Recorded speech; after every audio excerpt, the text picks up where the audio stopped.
All right. Testing, testing. 1, 2, 3. Let me know if you guys can hear me in the chat. Let me test my,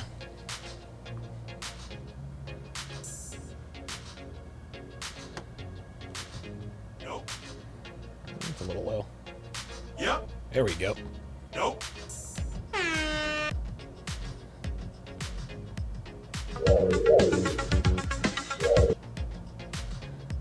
What the French toast? The blacker the berry, the sweeter the juice. I call Brother Myron the Sambo from Sudan. That's the best one right there, man. I call Brother Myron the Sambo from Sudan.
Fuck it. Here we go.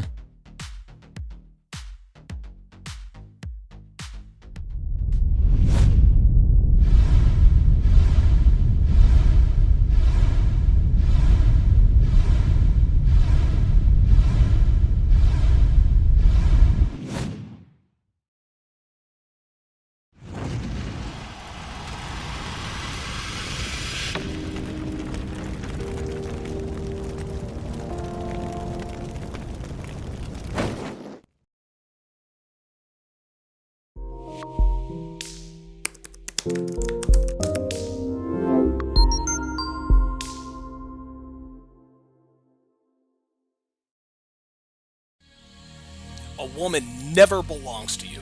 It's just your turn. You lost your edge, she lost attraction for you. That's how it works. What'd you think she was gonna do? Tell you she cheated? Men cannot afford to get complacent in relationships. Get your fat ass off the couch, start lifting weights, and learn game. You're welcome. And now your man, Donovan Sharp. What's up, guys? It's your man, Donovan Sharp, and welcome to the 858th edition of TSR Live, your daily dose of toxic masculinity, misogyny, sexism, discrimination, hate speech, and small dick energy. It is Friday, June 3rd of 2022. It is good to have you all in here this afternoon.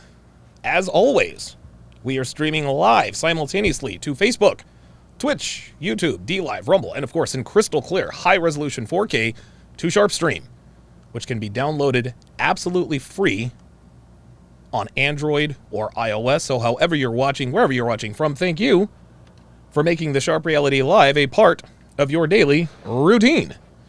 Quick announcements before we get started here. Tomorrow at 3 p.m. Pacific, noon. Give me a second. Tomorrow at 3 p.m. Pacific. There it is. 3 p.m. Pacific. I'm sorry, 3 p.m. Eastern, noon Pacific. Ooh, sorry about that. 3 p.m. Pacific, noon Eastern. I will continue breaking down the movie Hitch. I think we got through the first maybe half an hour or so, maybe a little more. And it looks like there's about an hour and maybe 15 minutes left in the movie, so there's a pretty good chance we will not get through the rest of the movie tomorrow. Those of you guys who regularly watch my breakdowns, I break things down to the micro nuance. I do not let anything slide. I don't let anything slide. Okay, I don't let anything slide because body language, vocal communication, context, voice inflection, and of course nuance, that will all show you exactly what's going on all the time. A lot of guys complain that, Donovan, you talk too much or you stop the video too much. But if you really want to understand what's going on around you in terms of, social media, movies, television shows, etc., it is absolutely paramount to understand what is happening. Most people are drawn to surface level reactions. Now, this isn't to say that reaction channels are do it better or worse than I do. But my goal is to make sure you see and process the truth. Men in this community, we understand that we should rarely believe what we hear and really only half of what we see. And this is exactly why my breakdowns take a while, guys. I leave no stone unturned, and you guys have seen this for quite a while. I think it's very important for men to understand how to look at things through the lens of scrutiny, because if you don't, you drastically increase your odds of getting burned, finessed, used, and taken advantage of by both women and men, right? And I speak from personal experience. Clearly, I speak from personal experience, having been burned by both men and women. So while I'm not the most expedient, I'm definitely the most thorough. If you guys, as far as I'm concerned, if you guys choose to listen to me run off at the mouth for 2 and 3 hours at a time, then it is my responsibility to deliver the most meticulous, the most accurate, the most detailed, the most comprehensive information, regardless of how exhausting or painstaking it may be. And when it comes to educating men about life and relationships, brevity is the enemy. Gotta have the details.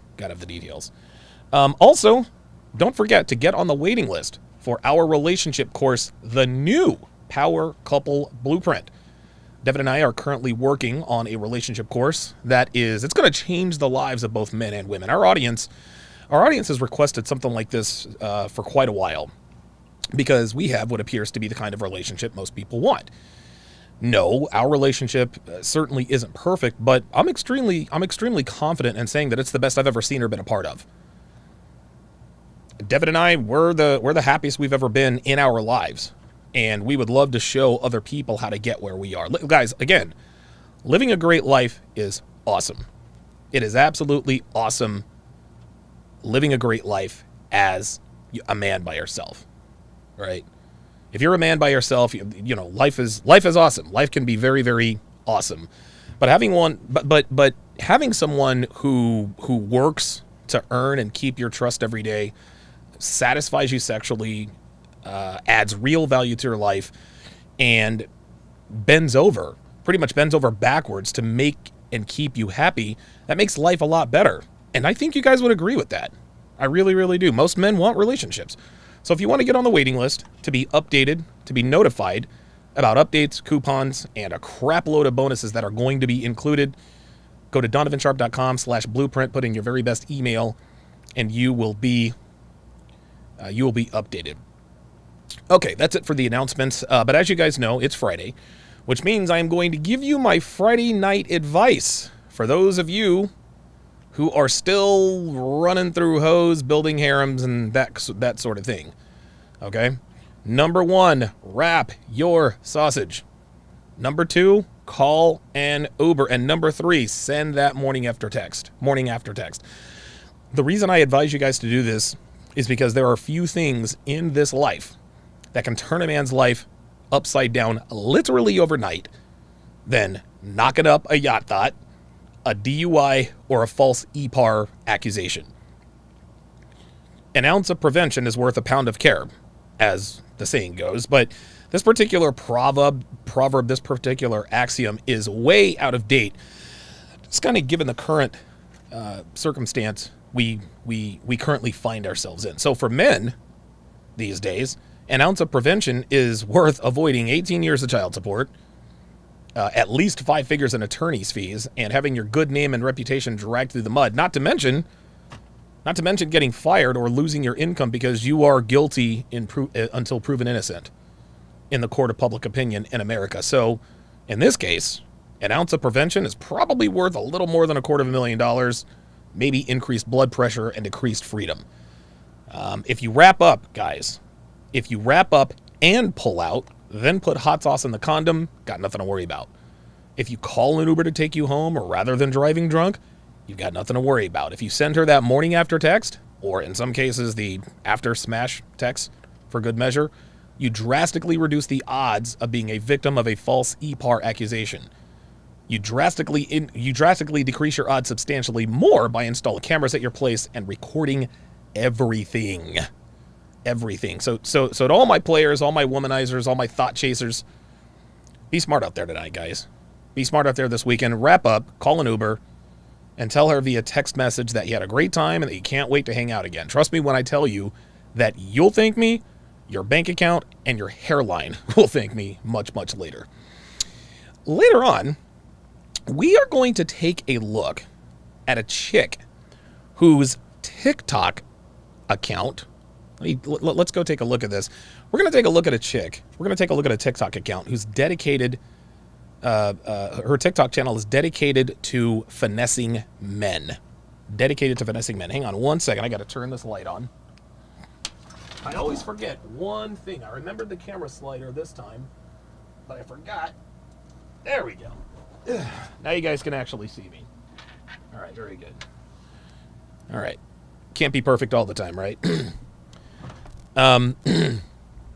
But like I said, we're going to take a look at a TikToker whose channel is dedicated to finessing men, okay? I did not stutter. There is a TikTok account. The TikTok account on your screen is a woman that gives step-by-step instructions on how to exploit men of means, strictly for financial gain. And a lot of you guys are going to be pissed off when you see this stuff, okay? But like the book that I'm about to discuss here, pardon me, this TikTok account should be followed by all men. Because as we all know, the game is to be sold, not told. This girl could have made an absolute killing off of the knowledge she drops on her TikTok account. And yes, I said knowledge. You guys did not, you didn't hear me stutter. As much as I would love to hate on this chick, I got to tell you, man, the psychology she drops in these videos, it's next level. It's next level. I may not respect her as a person, but I respect her hustle. I'm not a big fan of Derek Jackson, not a big fan of Matthew Hussey's content, but I will never, ever hate on their hustle. I will never hate on them as men. They figured out how to exploit women in such a way that women actually thank them for scamming them. I can't knock them. Hell, I wish I was good enough looking, or I wish I was good looking enough to do it myself, because that's a hell of a lot easier than what I'm doing right now. But this girl has figured out how to finesse men with money for money. And as much as we can sit here and vilify her for what she's doing, guys, I got to respect the game. Don't knock a skilled hustler, male or female. But on the other hand, as socially calibrated as she is in terms of understanding the psychological subtleties of the male id, she's as dumb as a screwdriver. She's as dumb as a screwdriver. Because if this chick had as much business acumen as much as her knowledge in terms of the male psyche, she would have packaged and sold this for a king's ransom. She could literally quadruple her income by really taking the Michaela Pink route. I mean, minus the whole, hang on a second, let me minus the whole, $15,000 scam and whole going to jail thing. Did I have that up here? Yeah. That's Michaela Pink, right? And by the way, believe it or not, Michaela Pink is actually back. She's back. This is Michaela's Instagram, and she has changed her name to I Am Summer Black. So apparently she's out of jail. She's out of jail, I guess. I don't know what happened to her. I don't know what her sentence was, but she was arrested, but she's out of jail. But this is what she looked like in her Instagrams. That's what she looked like when she got arrested. Well, you talk about a... Oh, yeah. But yeah, apparently she has turned her life over to God. You can see that she's not as gaudy in her Instagram posts and whatnot. Anyway. But instead of taking the smart route, she's put it out on the internet for all the world to see, which is beneficial to us because she is telling us what to watch out for. She is indirectly informing men like us how to stay away from women like her. So definitely stay tuned for that, because this chick is you're not going to believe. You are going to be both appalled and admired. You're going to be both appalled and you're actually going to admire this chick. Apparently Selena Powell is in jail, according to Devin. Yeah, you're going to have to send me a link before you make those announcements there, sweetheart. So let me quit running off at the mouth. Let's get to today's main topic.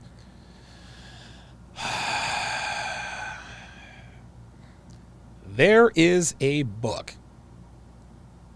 There's a book out, guys, written by a, quote, Angela Confidential. Apparently she has a doctorate. I'm not sure if I buy that or not. I think she probably called herself a doctor to give herself a little more credibility. But there's a book out called How to Destroy a Man Now. In other words, damn. I'm not going to tell you the purpose of this book. I am going to show you the purpose of this book, okay? The first surprising thing about this is that it was published back in 2018. I know I'm a little bit slow today, guys, but full disclosure, I feel like absolute dog shit. I feel like absolute dog poop. Devin has she's got some sort of sinus infection mixed with an upper respiratory infection, and I am feeling the first. I can feel the first stages of that coming on. You know, you can kind of feel it at the back of your throat. But at any rate, I'm going to soldier on for you guys. So I'm going to be a little bit slower today, but just, forgive me. Try to have some patience with me. But it says dedicated to the underestimated. The fact that this has been out since 2018 and no one's really talked about it is absolutely shocking to me, because I've been deplatformed for quote unquote hate speech because I tell men what women say versus what they mean. But this woman is writing a book called How to Destroy a Man Now. So of course now she's going all biblical on us. So let's take a look at the table of contents here to see what this particular publication is about here. So of course there's the introduction, and we're not going to go through the whole book. I'm going to read you the introduction as well as the first couple of some of the first chapter, because that pretty much sets the tone for the whole thing. And you can just Google this. You can Google this and find you can find it on the internet. I think you can probably find it for free. I didn't pay for this garbage, but this is actually not garbage. This is gold. So there's the damn fundamentals, the damn online method, which includes crafting allegations. This is actually two of them. There are two crafting allegations sections here. And so the first thing that jumps out to me, it's not making allegations, it's crafting allegations. In other words, it's making shit up. It's unbelievable, guys. You cannot make this shit up. So let's go ahead and so I'm I'm gonna read this introduction just so that we can know who and what we are dealing with here. I'm gonna make it nice and big for everybody. So the book starts as women, we have been oppressed by men's physical advantages over us since the beginning of humankind.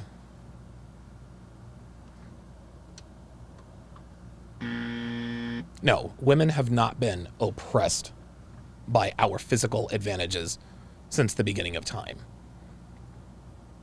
Women have benefited from a men's physical advantage over them since the beginning of time. Men civilized the world so that women could live in it. We civilize the world so that women can operate in it.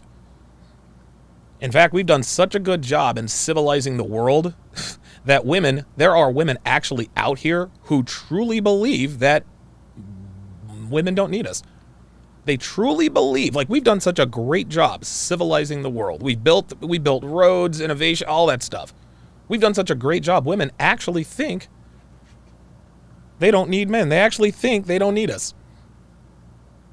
But for her to say that she's been oppressed by men's physical advantages over us since the beginning of humankind, look, man, if not for men's physical advantages, women would just about be non-existent. They'd have been eaten by saber-toothed tigers, whatever, dinosaurs, wild animals, whatever the case may be. They'd have starved. Because who's going to go hunting? Who's going to go hunting for food? Y'all? Nope.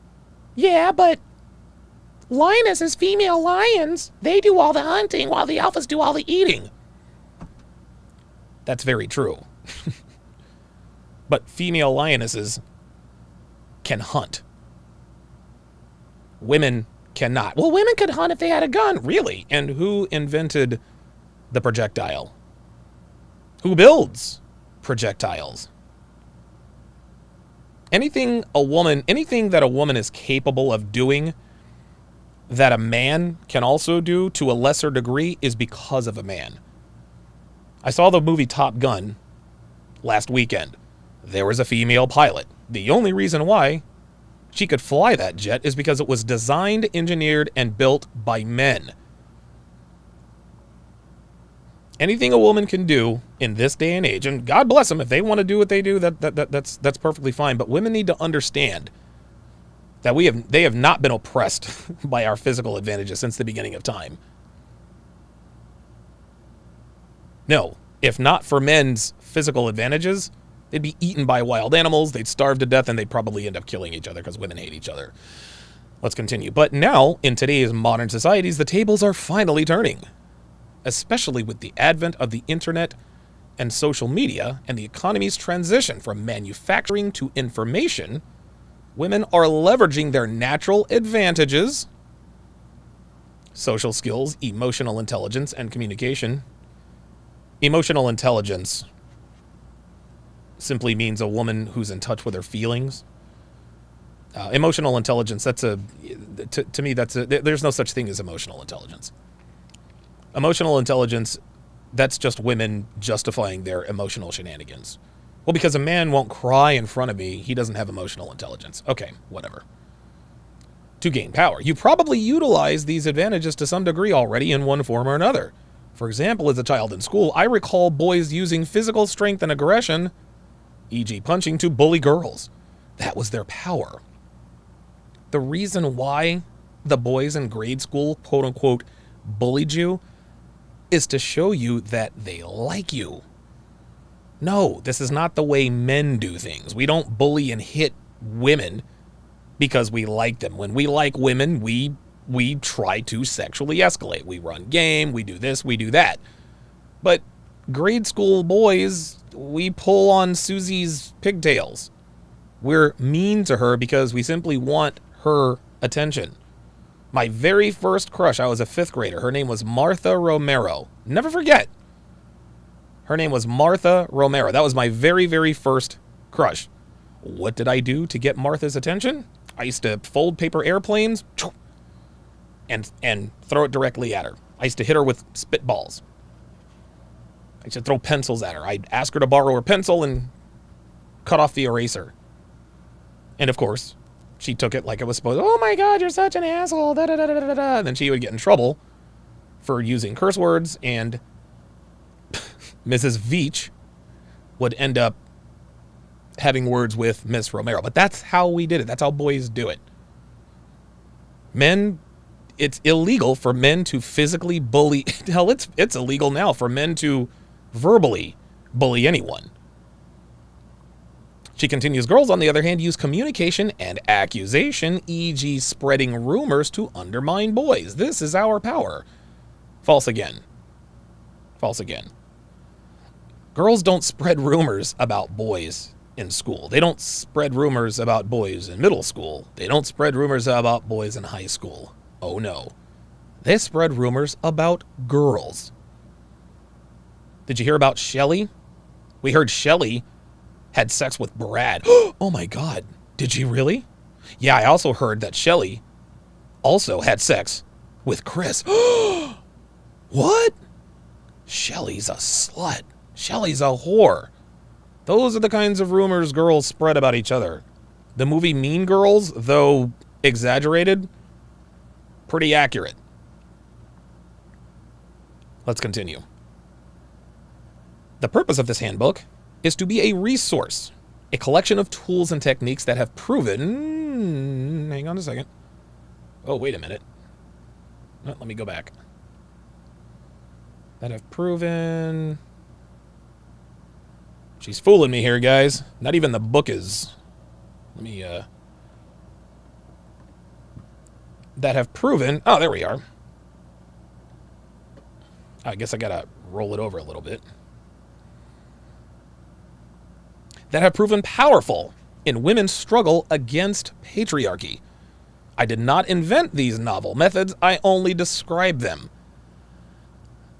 Be advised, however, that the methods outlined in this handbook were chosen for their utility or their ability to achieve results rather than for their legal or ethical merit. Let me repeat that. Be advised that the methods outlined in this handbook were chosen for their utility or their ability to achieve results rather than for their legal or ethical merit. In other words, the information presented herein does not purport to be legally or ethically sound. The information presented herein does not purport to be legally or ethically sound. I don't care about the ethics. All's fair in love and war, as far as I'm concerned. Ethically, listen, I'm not the guy to bring the moral cathedral to relationships. I've never been that guy. I'm never going to be that guy. Relationships and sexual market intersexual dynamics between men and women, it is amoral.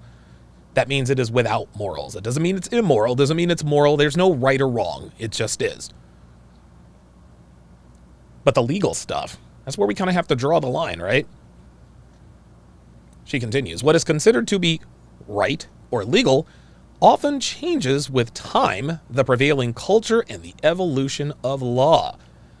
This handbook is a work of free speech. How the content is used, misused, or not used is at the sole discretion of the reader, and I, as the author, retain no responsibility. Similarly, I am publishing this book under the pseudonym of Angela Confidential to protect from backlash. Enjoy! This woman just told us that she wrote a book on how to break the law. She wrote a book on how to break the law. Lying about men should be illegal. Making things up, fabricating facts about men harassing you in a sexual way should be illegal. And it's interesting that she mentions the fact that it doesn't purport to be legally sound. From where I'm sitting, it's definitely legally sound, because accusing men falsely, making false accusations against men, is not illegal. Making false accusations against men very, very, very, very rarely results in any sort of legal ramifications for the women that make these accusations. So I'm just going to read a little bit of this so that we can go through this. because I think this definitely needs to be talked about. So that we can at the very least know what we're up against here. It says, let's begin with some instructions. We have 3 key friends or fundamentals that make it possible to destroy a man now. Damn. To damn, well, it's important to know them well. Our first ally is Allison Allegation. Allegation can be so simple, effective, and easy to deploy that it's elegant. An allegation is a claim, usually without proof, that someone has done something illegal or wrong. She is pointing out the fact that an allegation is a claim, usually without proof. A claim, at minimum, requires nothing more than an assertion. For example, if I yell from a rooftop that the world is flat, I have successfully made a claim. Similarly, identifying wrongdoing requires only observation, recollection, or a minimal amount of imagination. Imagination.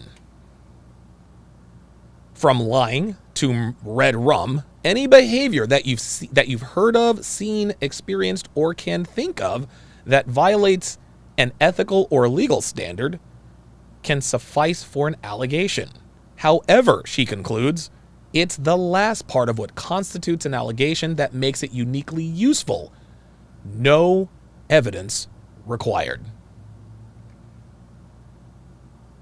Let's read that again. However, it's the last part of what constitutes an allegation that makes it uniquely useful. No evidence is required. So she acknowledges that the reason why allegations are so effective is because you don't have to have any evidence. You don't have to have evidence to make an accusation. You don't have to have evidence to make a false accusation. And she is literally telling us, or telling women rather, well, she's telling us about how easy it is. Let's continue. This independence from proof, and independence means it does not depend on anything. This independence of proof allows you to make an allegation about any man doing anything without being encumbered by a need for facts. Allows you to make an allegation about any man doing anything without being encumbered by a need for facts. This is incredible. This is incredible. This is absolutely incredible. Guys, we've been talking about this stuff in this community for years. And to be quite honest with you, we're not telling, listen, this quote unquote Angela Confidential, she's not telling us anything we don't already know. We already knew. We already know this. We know that women do this on the regular all the time. It's just quite shocking to actually see it in a publication that is still on Amazon.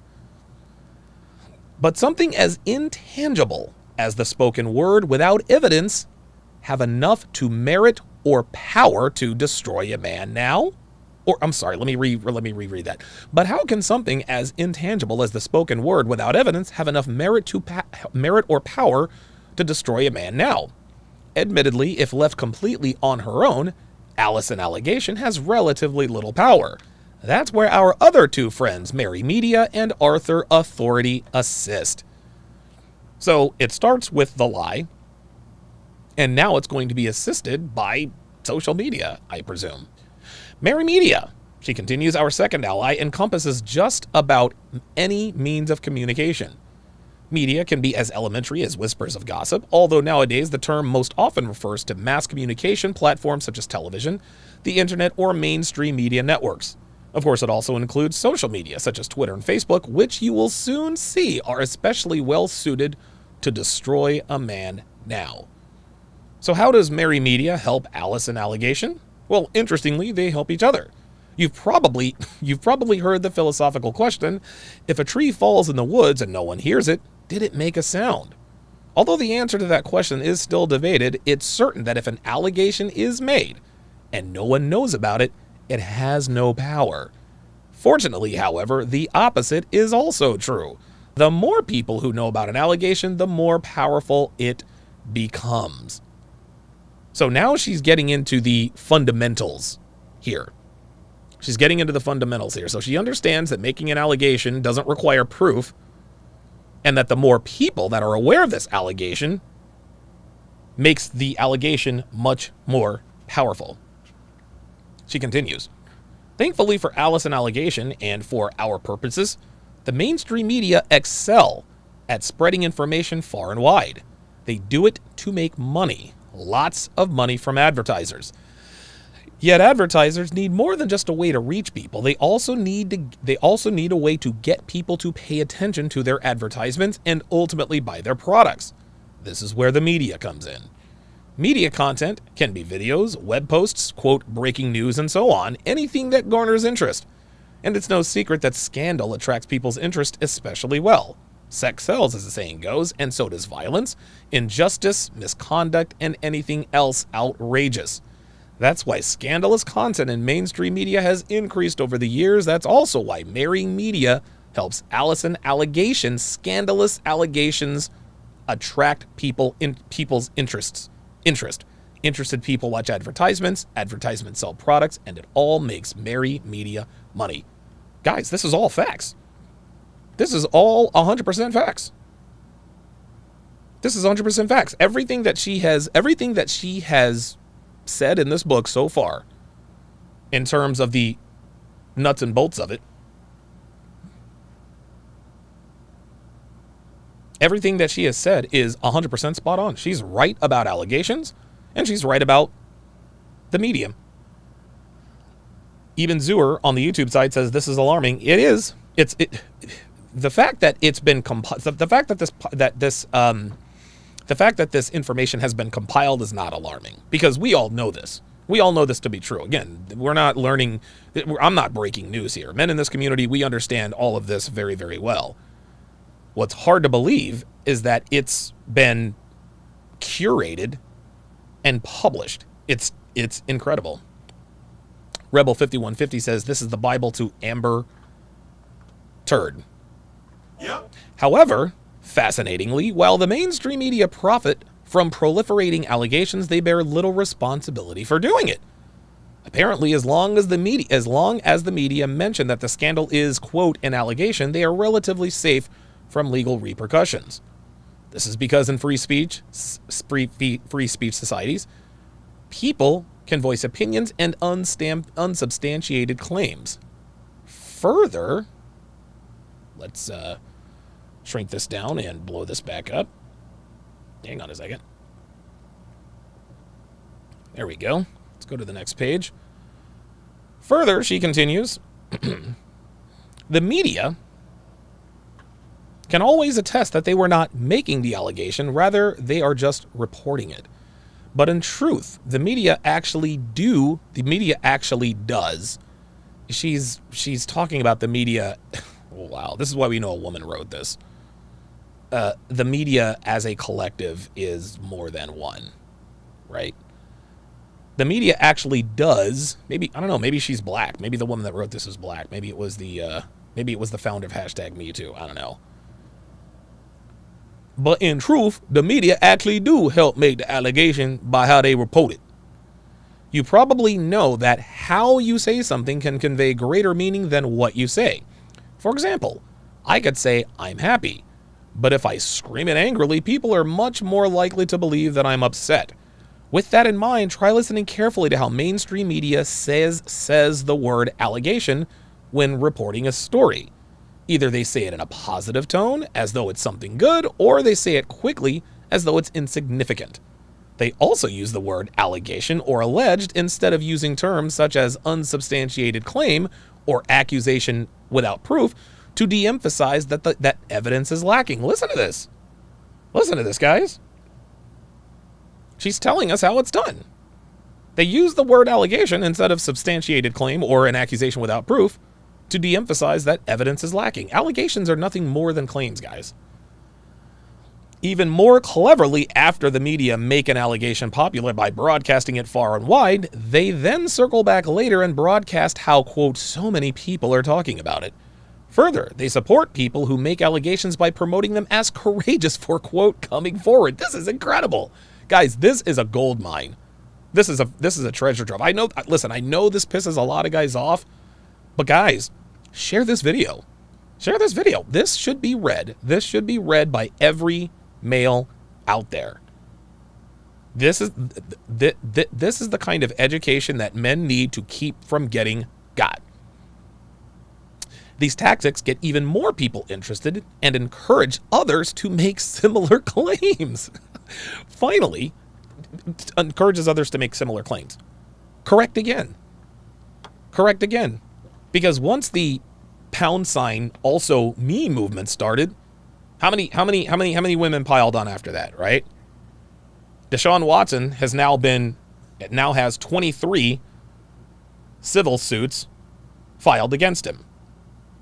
He wasn't indicted in criminal court, which tells us that a crime wasn't committed.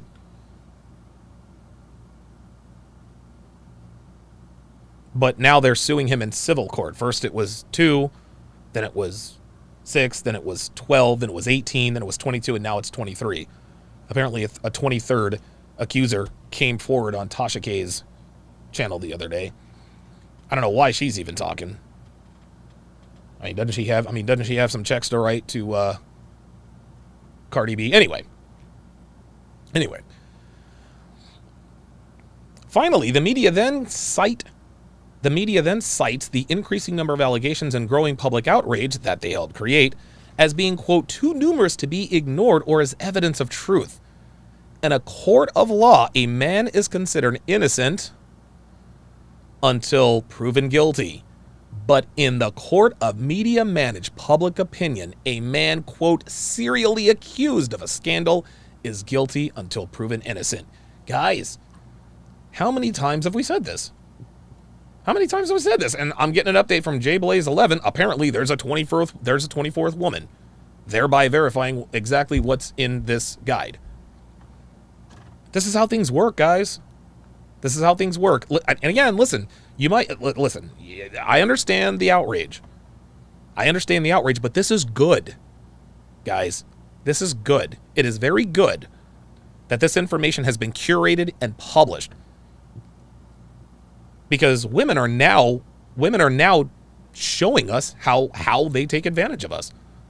And when we look at old girls TikTok, we're going to see it on even a deeper level.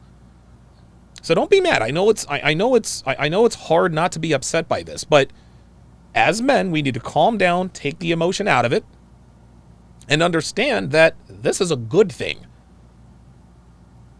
Men who overcome obstacles all the time, we turn a negative into a positive. So when you look at something like this, at first you're like, I cannot believe this is real. I can't believe this is out. Oh my God, I cannot believe it. Okay. I get it. But after you get over the initial shock of this actually being published, we calm down, we use our Y chromosome, and we say, you know what? This is actually a good thing. This is actually a good thing. Because by women publishing stuff like this, they're also warning men. They're telling men exactly what to watch out for. They're telling men the process. A book like this could be almost as valuable as, say, The Rational Male. And look, guys, I'm not being facetious. I'm being dead serious. The Rational Male has changed. The Rational Male has probably changed about as many lives as the Bible. Well, let me walk that back. The Bible has changed more lives than any book in history. In my estimation, I think The Rational Male is probably somewhere in the top 5. This could crack the top 10. Could crack the top 7. This brings awareness to the... Dude, Lorenzo took the words right out of my mouth. This brings awareness that this stuff actually exists. And what happens when this gets out into the mainstream media? If it ever does. I doubt that it does. But once men get their hands on this book, they're like, oh, okay. it almost makes you think that Mike Pence knew what this book entailed. I wonder if Mike Pence has a copy of this. It wouldn't surprise me if he did. All right, let's we'll pause it so I can read these super chats. Shout out to Amar Kermani. Says, I don't understand why Amy Horton does not write PhD with her name. Keep up the good work. Amy Horton's not smart enough to do that. She's not smart enough to do that. People would fact check and figure out very quickly that she's as dumb as a cardboard box. LOLZ, welcome to chat privileges. At LOLZ, to welcome him to the TSR family. LOLZ, if you would, put your age and location in the chat. I'd appreciate that. Ostrike, $5, says, and here I thought the rules was bad. I mean, no. This is very good. This is a very, very good development for men. It really is. And guys, I'm not being facetious. This is good. This is going to open a lot of eyes. It's going to open a lot of eyes. It really is. JBlaze11, $2 super chat says, and women wonder why men don't ask them out anymore. Yeah. Well, now you know. Now you know. Whatever Tube with the $5 super chat says, this is the kind of crap that makes me say, screw it. Let the nuclear war come. Let society collapse. I don't care. Real talk. Bring on the collapse. Yeah, a lot of men feel that way. And I certainly don't blame them. I really don't. Kyle1, welcome back to chat privileges. At Kyle1 to welcome him back to the TSR family. Kyle1, you know the drill. Age and location in the chat. Age of Machines with a $20 super chat. Appreciate that very much. He says, your coverage of this is beyond crucial. It's separate from getting women. You may face this from women you've never touched, wanted, and in some cases never interacted with. Notice the attitude and entitlement. Adapt and conquer. Real talk. Dude, I'm trying to tell you, man. Dude, that's facts. That's facts. LOLs with a $20 super chat. Appreciate that very, very much. It says, women are making videos calling out modern women. Guys, do not forget women love attention and will do and say anything for likes and subscribers. Real people don't have to brag about being real. They just are. Ostrike says it was published in February of 2018 in the middle of the Pound Also Me movement. Absolutely. Stephen Ortiz, who's been a member for almost 2 years. Let me give you a Don DeMarco for that. Says more fire for our own knowledge, gentlemen. I'm trying to tell you. I am trying to tell you. Devin on the YouTube side says, if you have an office or private workspace, keep a blink/webcam running. People are less likely to make stuff up if they know they are being recorded. Uh-oh. There we go. Listen, again, these kinds of publications are what gets people's brains working. Listen, man, technology is installing cameras is easier than it's ever been. Even I can do it. Most of them you just have to plug in, connect it to a Wi-Fi, which every office has, and bang. You got 24-hour loop. So if anybody accused you of anything, there's the tape. Very good suggestion, Dev. Holy smokes. Florida Man, welcome to chat privileges. At Florida Man to welcome him to chat privileges. Florida Man, if you would, age and location in the chat. Let's go ahead and get an age and location check from everyone as we get started. Age and location check in the chat. This is how like-minded communities are formed. A lot of guys ask me, Donovan, how can I become friends with like-minded men? Well, this is one of those ways. As Walter... Oh, I thought Walter was waking up. Never mind. I thought Walter was about to wake up.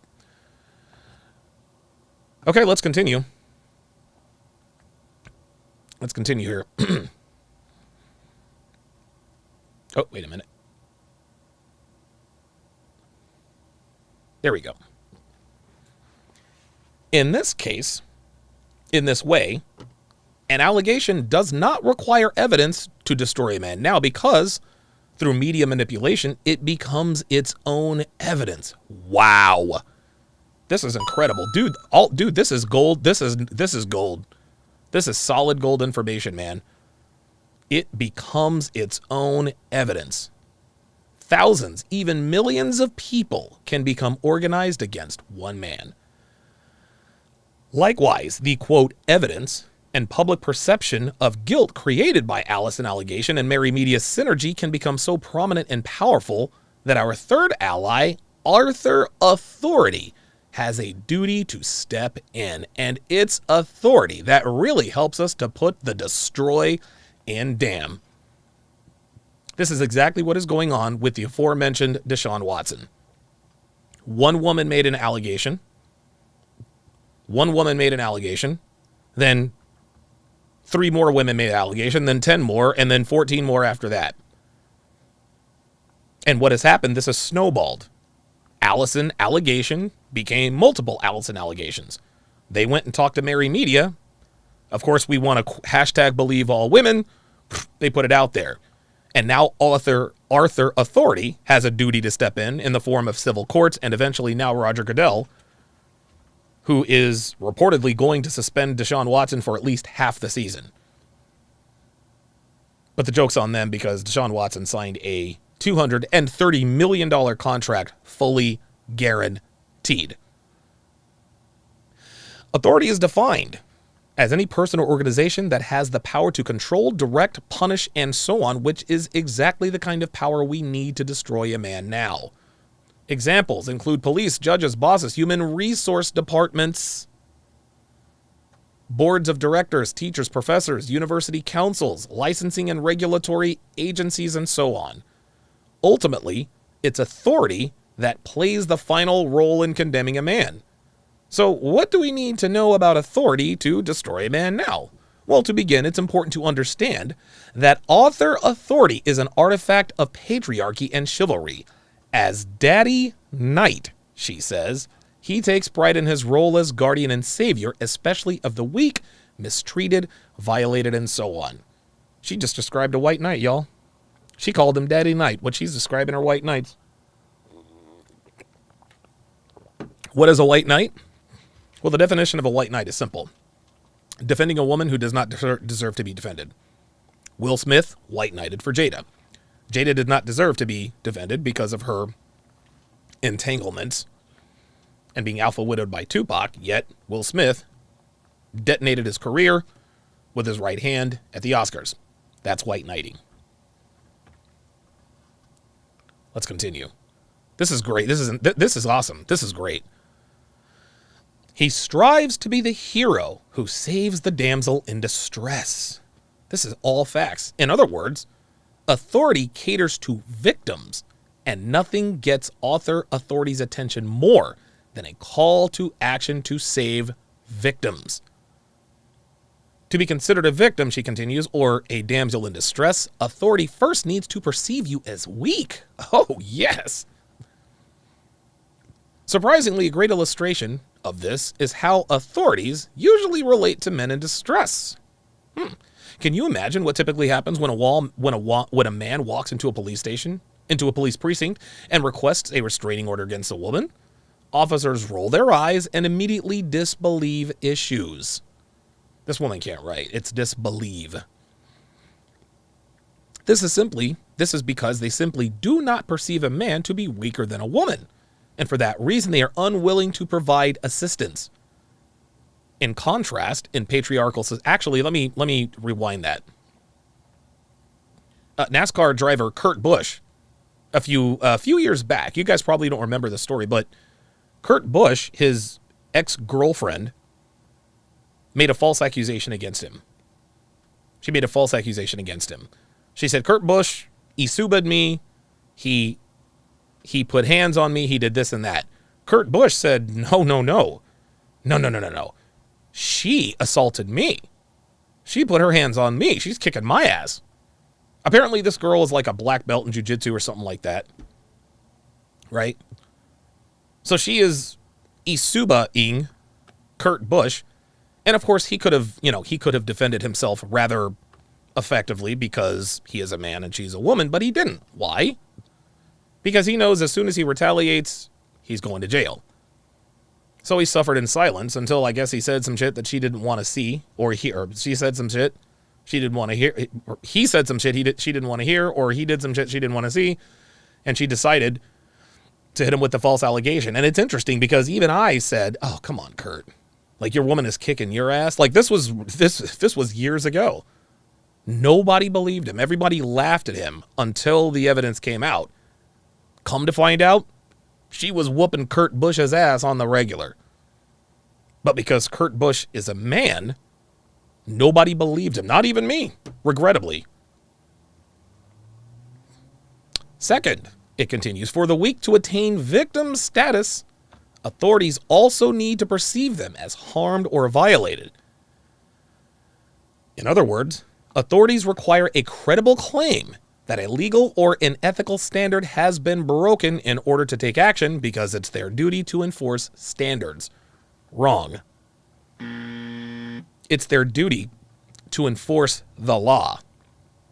And this is where things get murky.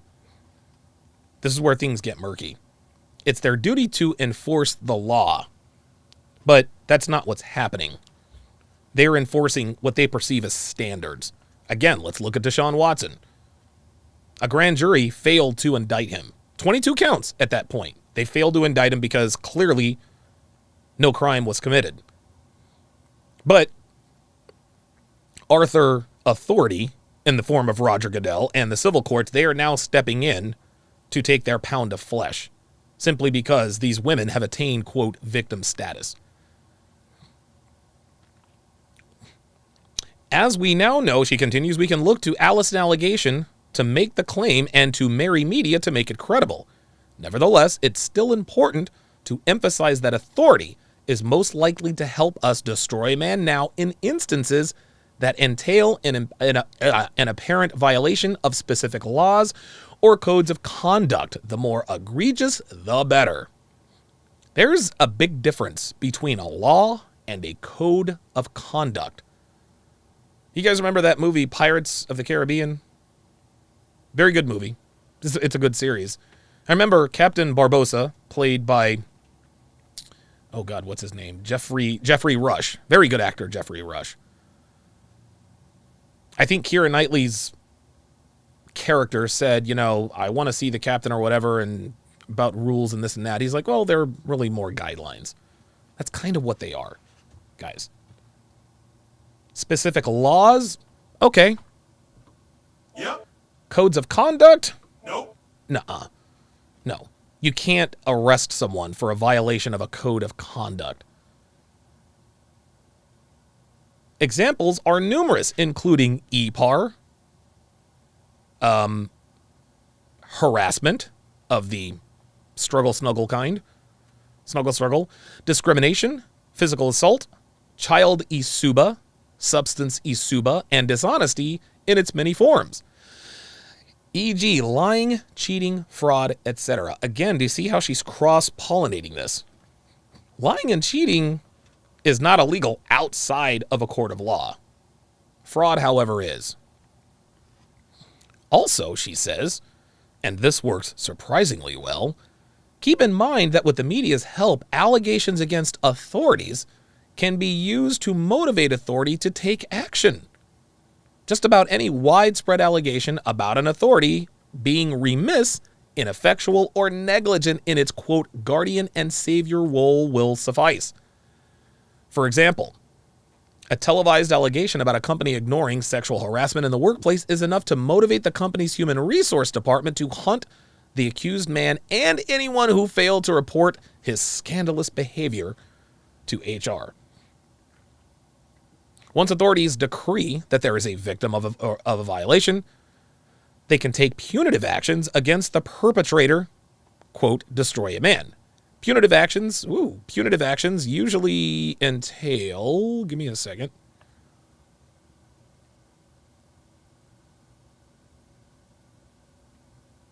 I lost my place. I apologize, guys.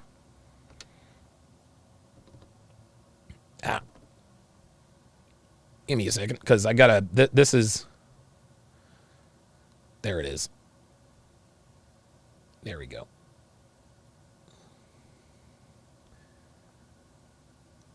Once authorities decree that there is a victim of a violation, they can take punitive actions against the perpetrator. Punitive actions usually entail substantial loss, such as termination of employment / loss of income, loss of education or certification, e.g. dismissal from school or revocation of credentials, Jackie Coakley, Virginia Tech, the mattress girl, loss of social status or good reputation, public shame and humiliation, Jameis Winston, loss of financial savings, payment for legal settlements, Jonathan Tabes, and loss of freedom, e.g. imprisonment. In addition, the combined actions of Allison Allegation, Mary Media, and Arthur Authority generally result in ongoing loss of future opportunities. This is Johnny Depp. Johnny Depp was canceled before anything was adjudicated. It's because of things like this. With a smeared reputation or record of alleged misconduct, no one will want to be associated with him, no one will want to employ him, no one will want to help him, and no one will even believe him. Further, the subsequent long stress frequently results in loss of physical and mental health. Dude, I'm trying to tell you, man. I'm trying to tell you. I mean, all of this is right. When I say these methods can destroy a man, I genuinely mean it. That's right. These methods can destroy a man, and she genuinely means it because it's true. Moreover, these methods actually do destroy men, even powerful ones. There is no better testimony to how effective Allison Allegation, Mary Media, and Arthur Authority can be than the growing number of men they've destroyed, regardless of allegations being true or false. The following is just a partial list from 1 year, 2017, of renowned men in no particular order, the allegations made against them in the media, and the authority-driven consequences. Then, of course, she goes into Harvey Weinstein and Matt Lauer and all that.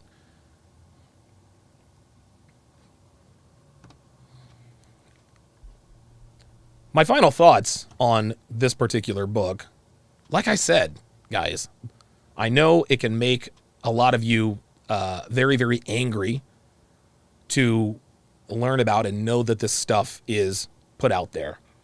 But like I said before, we need to count our blessings. There are a lot of men who are watching this and who will watch this and or find that book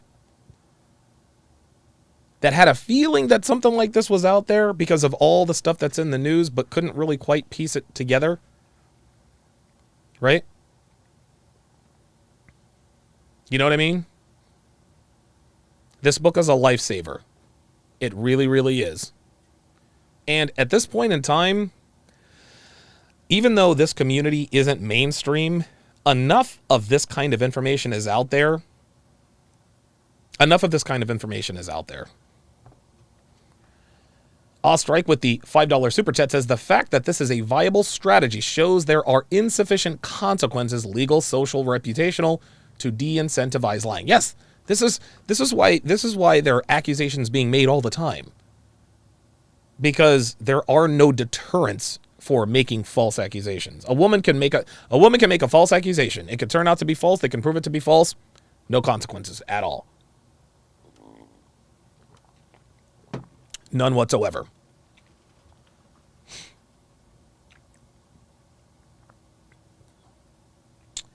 Ward, on the YouTube side, says, Torsia would sell out the manosphere without hesitation if it stopped being a source of power attention for her. I'm not going to comment on that, but I'm not going to say that I do not disagree with that assessment. And this is exactly why I have separated myself from her. Wish her all the best of luck. Hope she eats a steak sandwich or two, but yeah. Women like her are bad news for this community. They really are.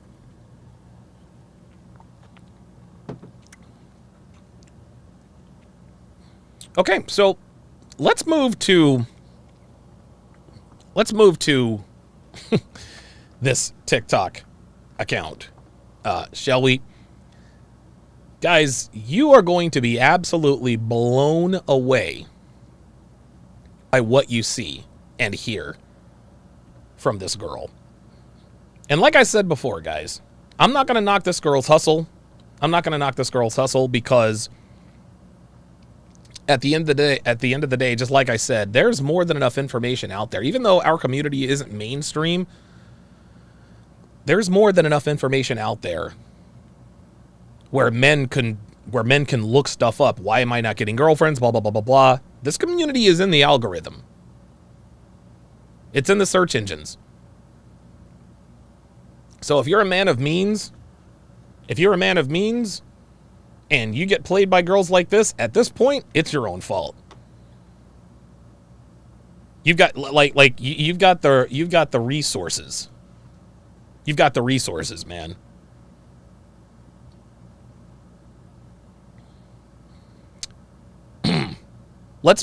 I'd like to just watch this first video. She says, passed my pregnancy test. So she says, I passed my my pregnancy test. So I guess she got raw dogged and she's no longer pregnant. Do we think this could be a Noit Roba?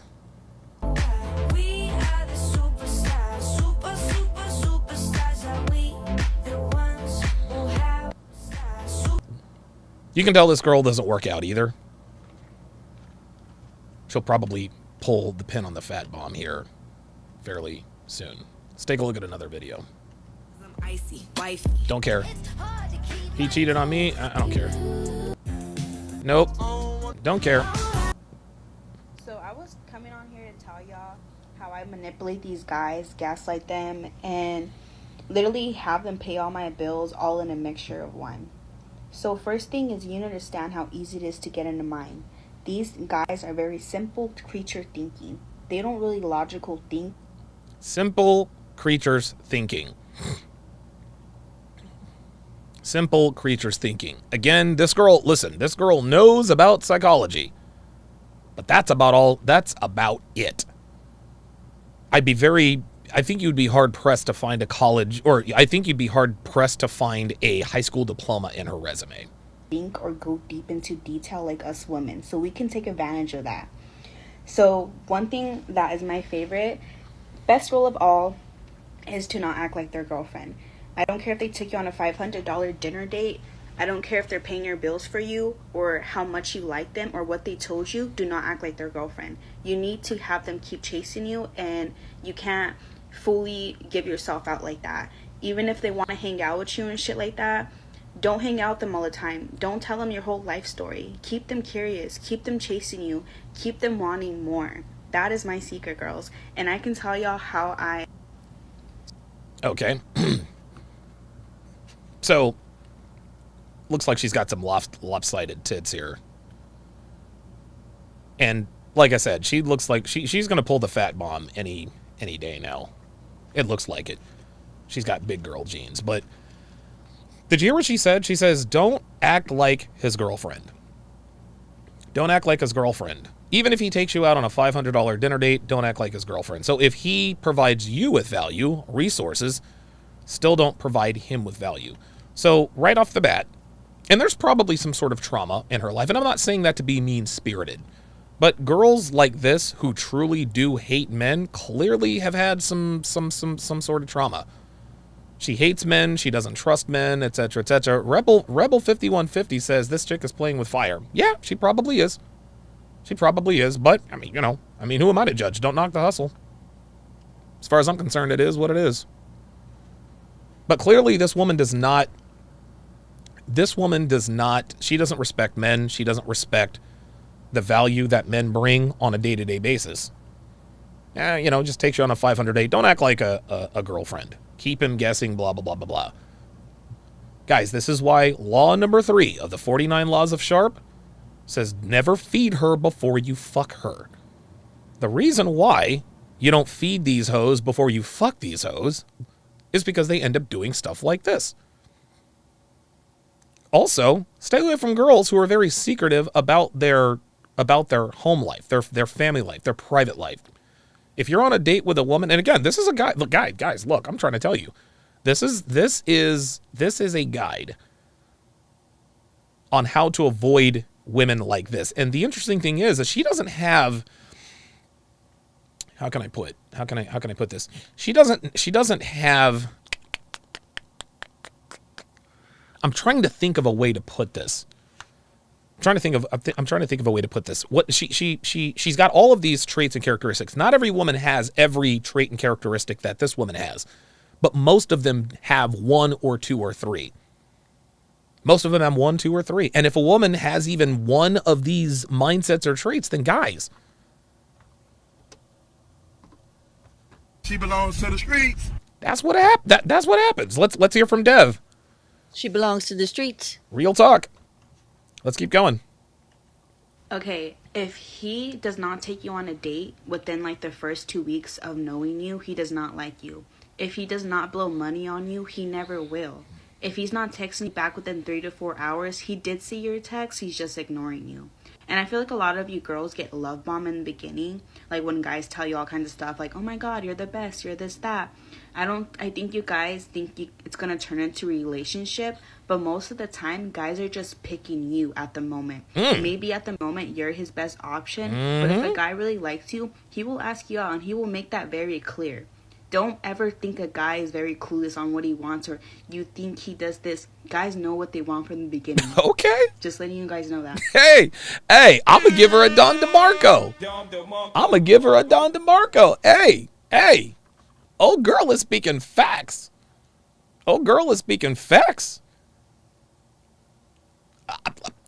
Listen, man, I can't hate on this advice. She's right. When we first meet a girl, we trying to smash. Yep. I'm trying to turn every white girl I meet into this. Real talk. Hey, baby girl, you ever been to San Francisco? Nope. Would you like to go? Yep. Bet. She's right. She's speaking straight facts. But here's where she's off. And this is actually good advice for women as well. However, yes, if a guy likes you, he will take you out on a date. But if he has options, he'll take you on a low investment date. Coffee, drinks, feed the duck, walk my dogs, whatever the case may be. Right? You see, a woman has to provide some sort of value outside of the 3 holes in her body and her aesthetic beauty in order to get anything out of me. That's what this comes down to. Economically, I provide more than her. Myron Gaines says this all the time. Beauty is common. Or at least beautiful women are more common than successful high-status men. That's the truth. Am I a successful high-status man? I don't know. But I do know this. There are more of her than there are of me. So it's her job to qualify to me. So this is good advice that she's giving to women if they don't want to get fucked and chucked. But by the same token, she's also spoiling it for the thoughts out here. And the interesting thing is even women who watch this kind of stuff, they still get played, guys. You want to know why? Because women are a slave to their biology. They're a slave to their nature. There are very, very few women who can go against their true nature to actually fall and surrender to a man. She happens to be one of them. Something happened to her or she's seen something or witnessed something to where her femininity it's been cut. She is a completely heartless, soulless human being to be able to talk about this kind of stuff. Good advice for hoes. Unfortunately, they're not going to follow it. Guys, I'm gonna tell y'all, if you were fucking young, don't trip about these guys. Like, I'm not even playing. You guys have not seen all your options yet. Oh, boy. If you're a pretty young hot bitch, the last thing you want to do is literally go get a boyfriend or even trip about a guy. The world is in your hands. You can literally do anything you want. And you want to get a boyfriend and settle down and fucking cry all the time? I'm fucking over it. Guys. Wow. How about that? She gave good advice for women. Or, I'm sorry, for men. She gave very, very good advice for men. If you're young and good looking, don't trip about a girlfriend. There's no need for you to settle down before you know what all your options are. Sleep around with young, pretty girls. Get your heart broken. Learn the game. Work on your body. Work on your mind. Work on your fitness. Work on your finances. Then when you're in your mid-30s, then you settle down when your value is at or near its highest. Does the same work for women? Nope. I can't hear you. Oh, hell no. This is terrible advice. This is terrible advice. She's right, but it's bad advice. When you're a young, hot girl, yeah, you can literally do anything you want and just with just looking good. But at some point, the party is over. You're not going to stay attractive forever. And the men that throw themselves at you when you're young and hot are not going to be the same men that throw themselves at you when you're old and used. Bad advice. Good advice for men, bad for women. Oops. Let's continue. Hey girls, alright, so I want to tell you guys why you should never feel bad asking guys for money. This is interesting. She's got the thought hairstyle. The high ponytail, like right in the middle of her, in the center of her head. So do you guys leave open your purse and let people take out things, or like take out money, and do you hand out money? You don't, right? Because it's valuable. So why are you handing out your time, your body, and your energy to these guys for free? Dude. When that's the most... Again, this is brilliant. This is great advice for men.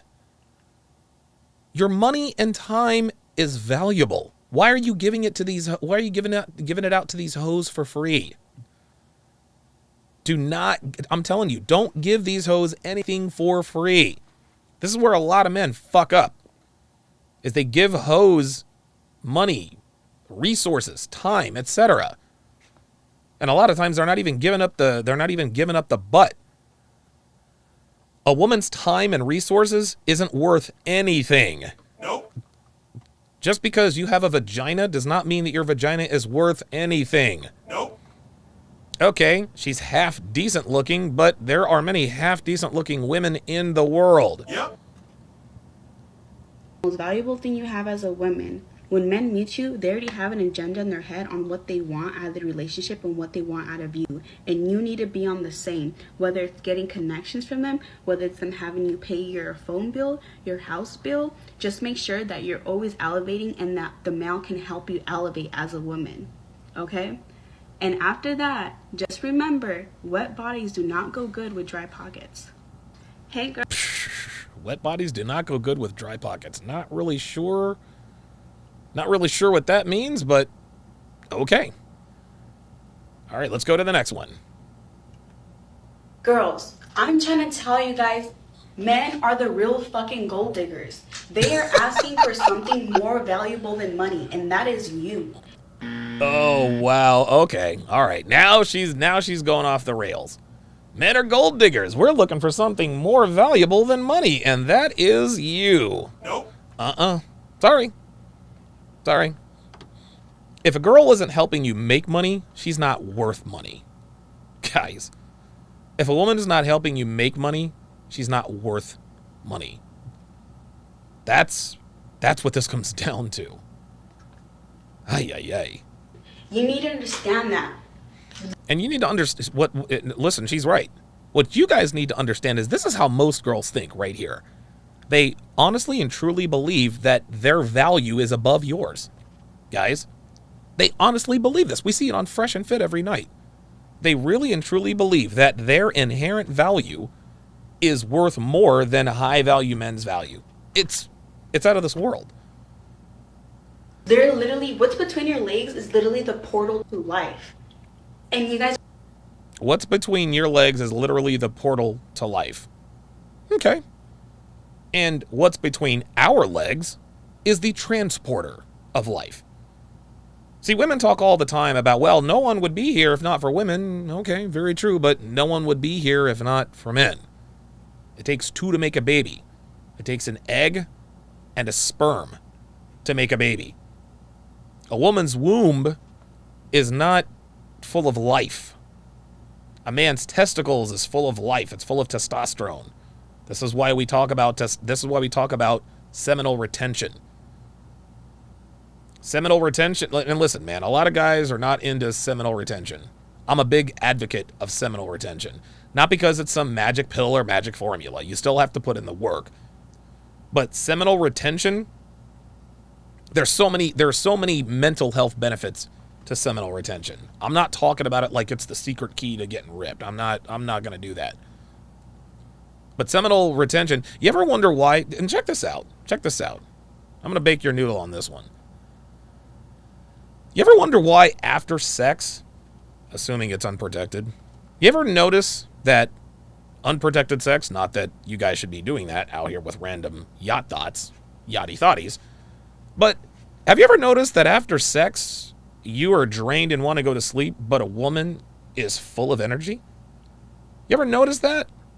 You ever notice that after sex, women very rarely just want to roll over and smoke a cigarette and go to bed or take a nap? It's because you shot your load in her. Guys, I'm not talking out of my ass here. It's the truth. Sperm contains testosterone. Testosterone gives you energy.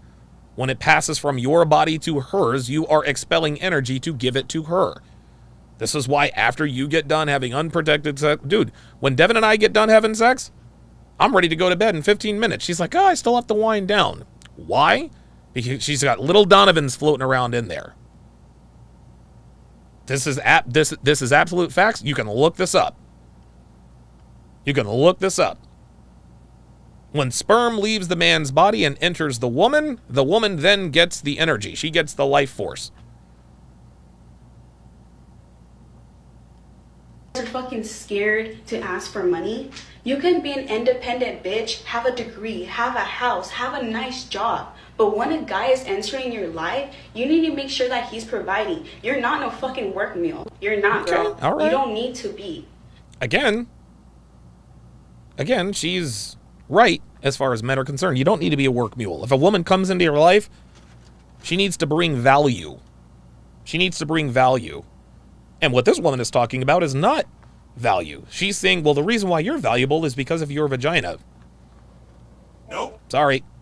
So stop letting these guys belittle us, telling us, oh, you guys ain't this, you guys, oh, just fucking using us for money, this, that. Ain't nobody using women for money out here. Well, street niggas using money for out here. Yo, don't act like none of y'all, from the beginning of the time, been using ladies for their body.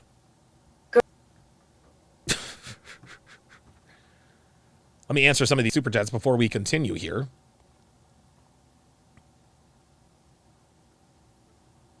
Cage Jackson, been a member for 5 months. He says the thoughterry. It's over 9,000. Homie Clicks, $10, says taking notes. Appreciate that super chat. Drury Raven says, I bet she was voted smartest girl at the strip club. I would not doubt it. Like, dude, real talk. Like, honestly, this girl is dropping next level game. Shout out to Jason. Or Jason. Is it Jason? Jason? I think it's pronounced Jason. Welcome to Chat Privileges. I appreciate the support. At Jason or Jason to welcome him to Chat Privileges. Jason also said a little bit later on, says, a woman's vag is full of life. It's called bacteria. Yep. Facts. Homie Clicks, another $10 super chat, says, she is the type of girl that thinks chicken sticks is the pole at the script club and thinks Starbucks logo is currency. SMH. I'm telling you, this girl is as listen. This dumb is as girl as a used tire, no question about that. But she understands male psychology. She understands that for sure. Let's continue. Girls, I'm trying to tell you guys, Oh, wait a men minute. are the real fucking gold diggers. Hang on a second. They are asking for something more valuable than money, and that is you. You need to understand that. If you girls want to know how to get those bankrolls, your tuition paid, your house paid, or whatever, Uh-oh. do not have sex with these men. There you Sell go. him your personality. Leave the drama, leave the attitude at home, boost up the fuck out of his ego. Make sure that you literally have a blast with him and he gets a rush off your personality. You want him to call you the next morning because you're better than his cup of coffee. You want him to invite you to the Bahamas because it would not be the same without you, because how extremely fun you are. If you have sex with him all fast, he's just gonna think of you as another girl to just lay on her back. Just another bitch he can fuck. You need to build a connection. I'd rather do that than have sex with a guy. It's up to you girls on what y'all wanna do, but do the bare minimum and get the most out of men. Please, y'all, that's all I tell you. Don't gotta do too much. Guys are easy as fuck. Dude, again, she's speaking facts. She's speaking facts. She's speaking facts as far as girls are concerned. But this goes right back to law number 3 of the 49 laws of Sharp. Don't feed these hoes before you fuck these hoes. We got dudes out here getting finessed by women they're not even fucking. They're getting finessed by women they're not even fucking. I was one such person, guys. Those of you who followed me for a while, you guys know about Carla. Carla was not a girl I was fucking. I rented this girl a 3-bedroom, 2-bathroom house. Lease in my name, cable in my name, electricity in my name, and I think I even bought her a cell phone at one point in time. She was fucking her ex-con baby daddy the entire time she was at the house. Never fucked her. Never fucked her. Devin says she friend zones her sugar daddies. Dude, she's got that kind of game. You gotta listen. Stay away from women who aren't fucking you. Stay away from a woman who's not sleeping with you. Now, a lot of people would say, well, you don't want hoes, do you? Well, here's the difference. Here's the difference. Never feed her before you fuck her, right? So let's just say you actually run up on a woman who wants to have a relationship with you. But she doesn't want to look like a hoe. Whether she's a hoe or not, we're never going to find out. Chances are she probably is, but as long as she doesn't act like a hoe now, well, listen, this is what we have to deal with. This is what we have to do. It is what it is. This is the world we live in. You can either deal with it or you can just check out. I'm telling you how to deal with it in the world that we live in. But here's where girls go wrong, is if they, and here's all I'll give you guys a little bit of game.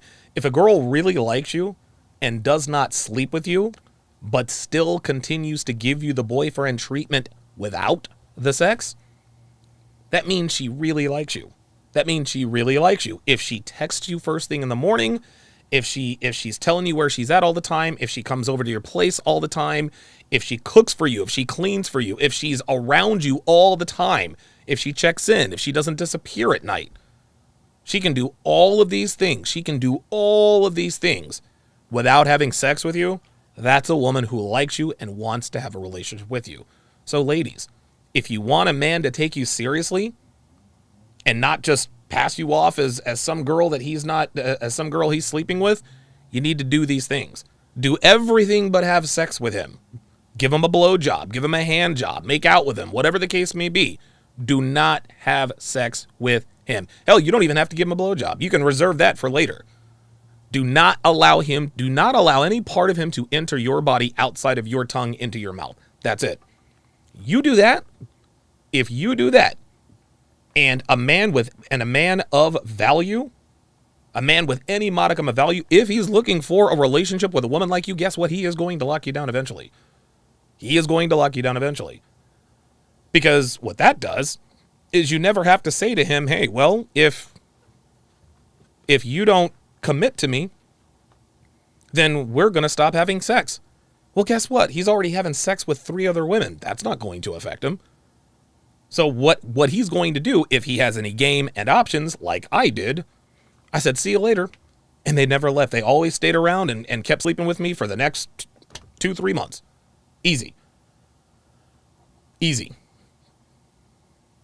However, where girls go wrong is they think that they're fooling men with options without experience by not sleeping with them on the first date or the second date or the third date, but still asking him for favors, but disappearing at night. You're not letting him see your phone. You're not checking in with him. You're not telling him what you're doing, where you are, who you're doing it with.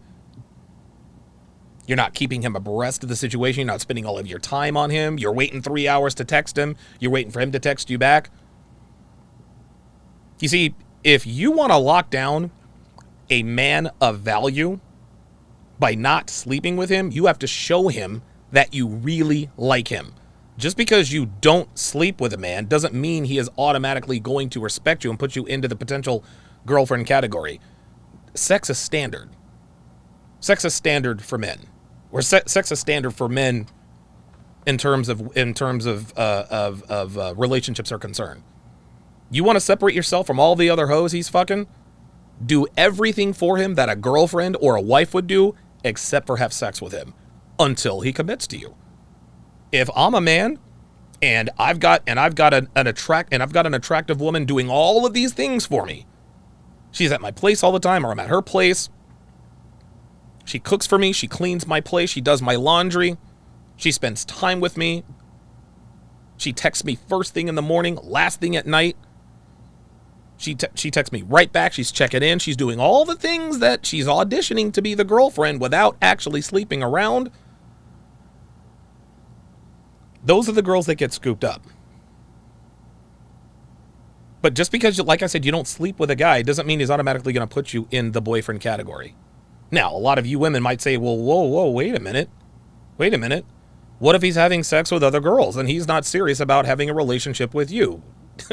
Just because a man is having sex with other women doesn't mean he doesn't like you. He's smashing all these other broads, but I can promise you none of them are at his place all the time. None of these girls are cooking for him. None of these girls are cleaning his place. None of these girls are doing his laundry. None of these girls are giving him the girlfriend treatment. They're giving him the girlfriend experience, but not giving him the girlfriend treatment. That's what's going to separate you from all these other hoes out here. I keep trying to tell women this. If you really like a guy, don't sleep with him, but you still have to show him that you like him. Let's continue. Ladies, I'm gonna tell you guys how I ask guys for money. So I'm never like, give me some money. Like, depends on the circumstance, but most of the time I'm not even like that. So I'll see if they're wearing like some designer shit like Gucci or a Rolex, and I'll point it out and I'll be like, damn baby, I've been really wanting some Gucci shoes. Those ones you have on are really nice. Do you have like any connections or anything like that? Like when you go out and shit? Wow. 85% of the time they will go offer you to go get you that fucking purse, those diamonds, whatever you want. Some guys don't like being asked those kind of things or ask for purses and shit because they think they're being used, which they are, but you can't let that be known. Woo. So that's when you make up an excuse like, I say, oh baby, like I need new tires or something's wrong with my car, and you seem upset about it, you seem sad, and do not break your fucking guard until you get that cash in your hand. Some guys will be like, yeah, they'll most likely come up with a solution to help you. Think about, oh fuck, okay, so you seem sad, whatever, about the solution. Say, oh, like I don't want to pay no late fee, so you know, like this is perfect, you're my hero. Like just tell them that they're saving your life because now they can't back out, right? So once you're telling all that shit, make sure you get the money that night. If you're on dinner, there's an ATM, baby, down the street, let's go. Okay, don't no fucking Wednesday or Friday, because that's basically writing yourself out a bad check. Once a guy offers to pay for something, you need to take action right there and then. Bitch. You need to be like, okay, boom. You don't know the solution to how to pay your bills, but you do know how to take out the money out of his bank, okay? Wow. Oh, shit.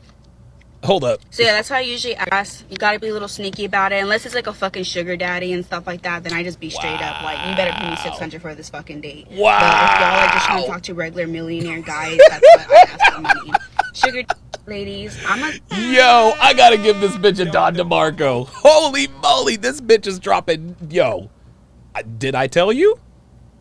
I told y'all this bitch was dropping next level game. Yo, this is some next level psychological type shit. So not only does she never directly ask for money, she said, do you have any like she compliments you. And I've talked about, not this specifically, but I've talked about in the past girls complimenting you, and then using that compliment to use you. Damn, baby, I like those Gucci shoes, blah, blah, blah, blah, blah. Do you have any connections, blah, blah, blah, blah, blah? That is some next level shit. And then she talks about getting her bills paid. She says, don't let him, the next level shit she says, don't let him put you off until Wednesday or Thursday. You need the money now, because letting him promise you in the future is like writing a bad check. Wow. Guys, listen. Guys, there are girls out here who are this ruthless. There are girls out here who are this ruthless. Men of means. I'm telling you, if you're a man of means, you got to watch out for women like this. RIP Mike, $5 says it's going to work on 95% of men. If you don't create the fundamental proclivity to get full control of desires, these thoughts will own you. Yeah, Minister Jap likes to call that dick discipline. You guys know I just endorsed seminal retention. I did. There's one exception. And I forget what law this is. Of the 49 laws of Sharp, someone can remind me. But I never endorse masturbation unless you're making a financial decision involving a woman. If a woman asks you for something or asks you a favor, if a woman asks you for anything that directly requires money to come out of your pocket, masturbate twice and then make that decision. If a woman asks you for money or asks her bills paid, whatever the case may be, masturbate twice and then make the decision. I promise you will make the right decision. Devin in the chat says she is literally the definition of... She belongs to the streets. Real talk. Girls, if you're young and pretty, don't trip about it. We have time and beauty. I'm telling you, we can build an empire off these guys. That's the thing they hate. They're gonna get mad like, why don't you get your own job? Why don't you get... Bro, y'all are mad because pretty girls, that's all we need. And people don't tell you guys that. They tell you, go get married while you can. Your looks are not going to last that long. Exactly. Your looks ain't going to last that long. Might as well build a 6-figure empire, because once you have all that money coming in, who gives a fuck who the fuck you're married to? And people are going to want a rich, pretty bitch. Those girls in their 30s are popping. I'm telling y'all, they the shit. So don't even trip. You young right now. Don't focus on a relationship. Don't focus on getting married. Don't focus on having a baby. Focus on yourself. And if you are with a guy, make sure that he's bringing validation to your life. Whether it's giving you a business, buying you a house, a car. Whoa. Make sure you're always walking away with something, because guys are always getting the other half. They're always getting what... Girls. Wow. So, she's right about one thing. In this day and age, looks is really all a girl needs. It's really all a girl needs. Right? She is all a girl needs. Looks is all a girl needs. She doesn't have to have brains. This girl is proof of that. This girl didn't have any brains. She's as, like I said, she's as dumb as a water gun. Right? She's as dumb as a box of rocks, but she understands male psychology. She understands male psychology very, very much. Here's where she's wrong. She's right. Your beauty is not going to last forever. But building a 6-figure income in your 20s so that you can be a ballin' ass bitch in your 30s, not going to work. She says these women in their 30s out here, they're popping. No, they're not. Those rich women in their 30s are lonely. Those girls in their 30s are lonely. She says it doesn't matter who you're married to. Yeah, you might be right, but it ain't going to be a man that you want. I've said it all. Dude, I've said it. Dude, I've said this since the beginning, since the early 100s episodes. The more money a woman gets and acquires, the further she shrinks her pool of potential suitors. This girl just messes with millionaires. I think she says that in one of her videos. She messes with nothing but millionaires. If she does generate a 6-figure income, she's not. The only kinds of people she can date are millionaires. Wow. Let's continue. Oh, wait a minute. When a guy asks you, what do you bring to the table? Oh my what God. do you provide? Oh boy. Asses you. There's another. Oh boy. Let's rewind that a little bit. Listen to the way she says this. This is why we know this girl ain't too bright. When a guy asks you, what do you bring to the table? What do you provide? That is a feminine trait. Oh, whoa, whoa, whoa. Hold on. I don't think I've watched this one yet. When a guy asks you, what do you bring to the table? What do you provide? That is a feminine trait. I'm going to tell you what. This girl is very fortunate that she has the knowledge she has. Because this girl is not intelligent at all. She said feminine. She said, I can't even say it incorrectly. Feminine. She said feminine. I can't even fucking say it wrong. Feminine. Dre Raven says that was a Freudian slip, I think. I don't think so. She said feminine. Wow. Ooh, dude. That is some bitch shit. Well, I'll tell you what. If she, okay, maybe this is a Freudian slip. Maybe it is. Hopefully she'll say it again and we'll know. But a man asking you what you bring to the table is not some feminine shit. That's not some bitch shit. No. We don't have to ask a woman what she brings to the... We shouldn't have to ask a woman what she brings to the table. She should show us.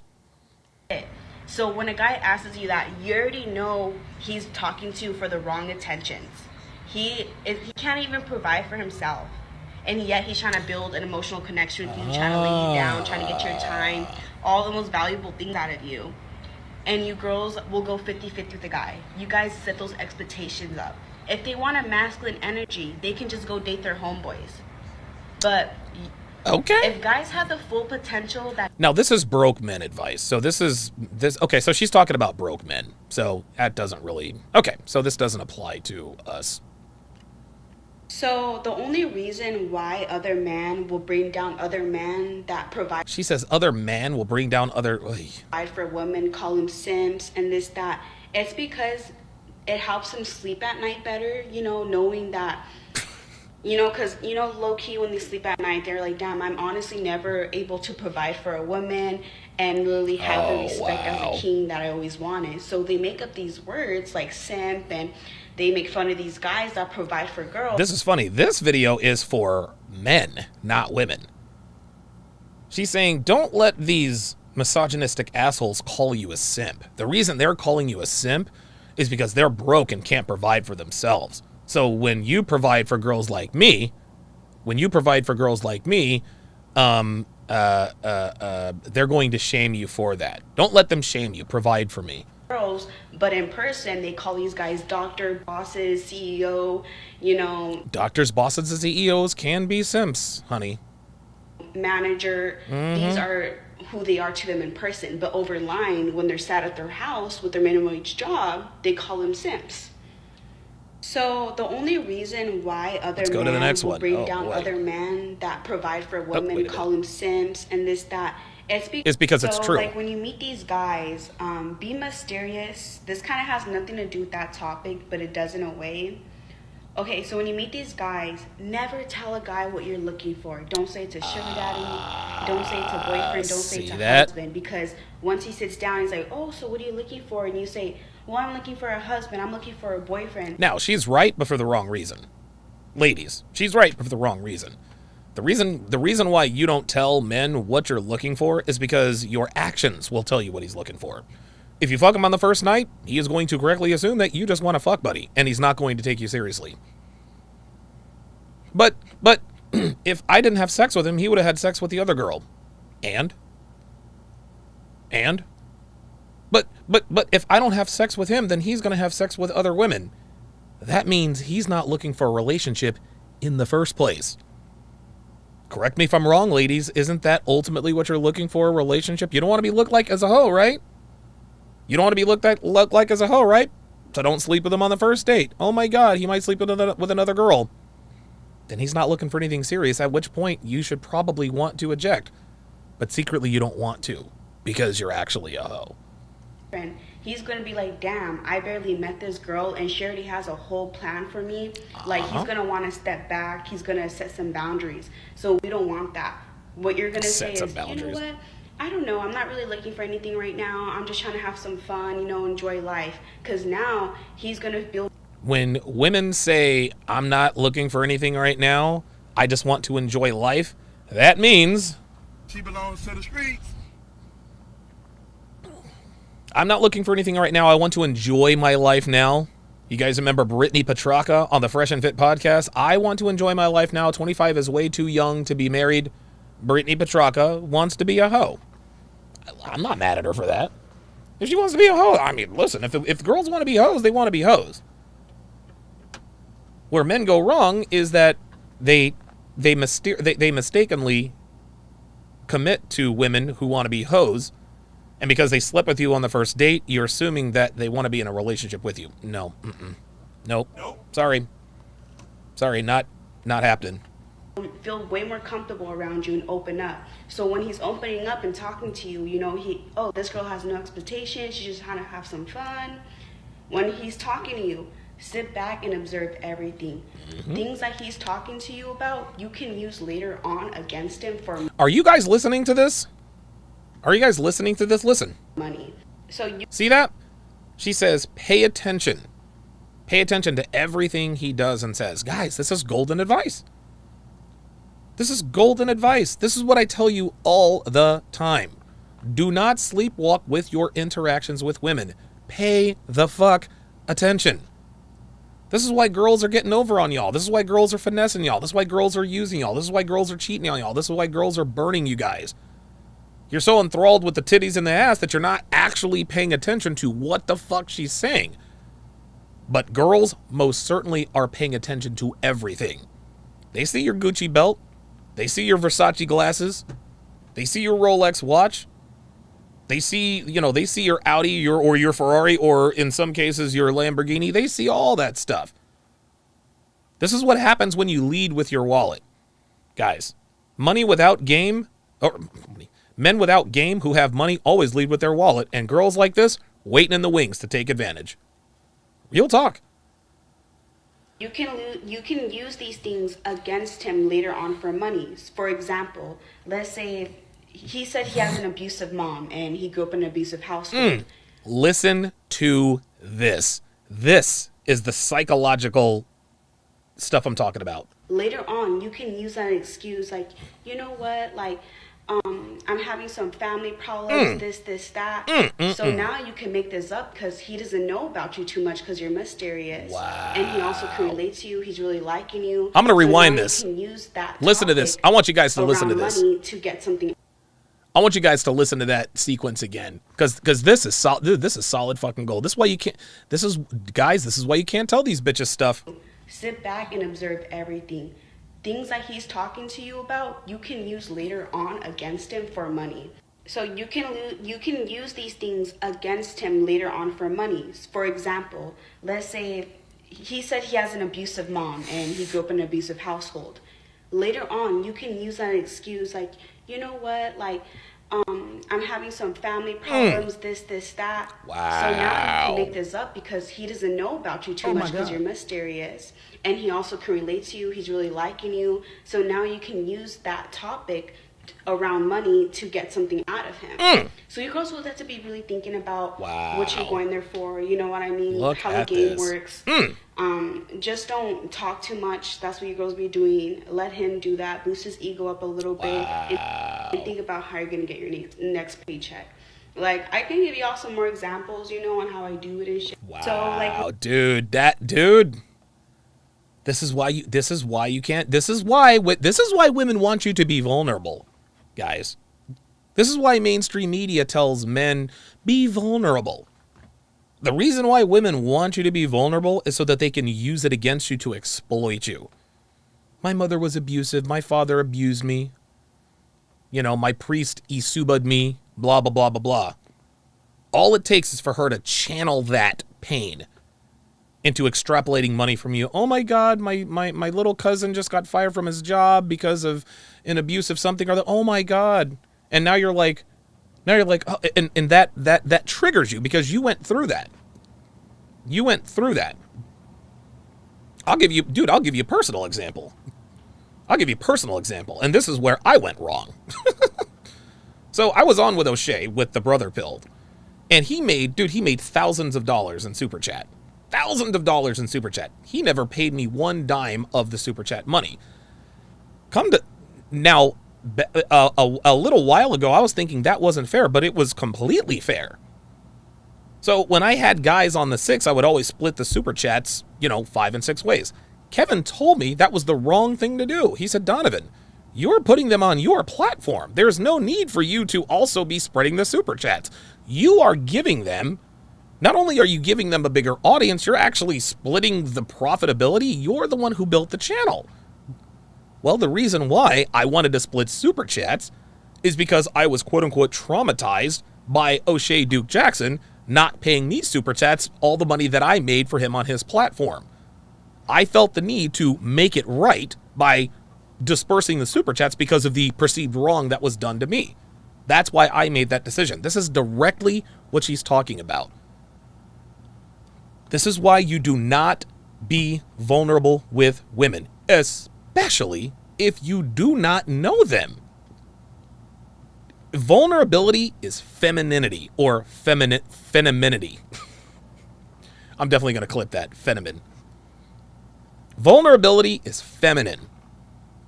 Femininity looks great on women, not so much on men. Nope. Women are attractive when they're vulnerable. Guys are not.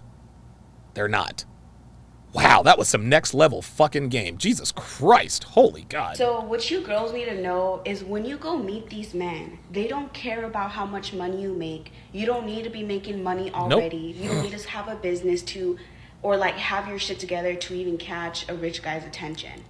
Rich men don't give a fuck about girls that can provide. Wow. They know what masculine man that is. Think about it. Wow. They're CEOs, they're businessmen. They're already making decisions day on day basis. They already have a lot of yes people around them. Dude. They have a lot of money. They're not looking for another business partner.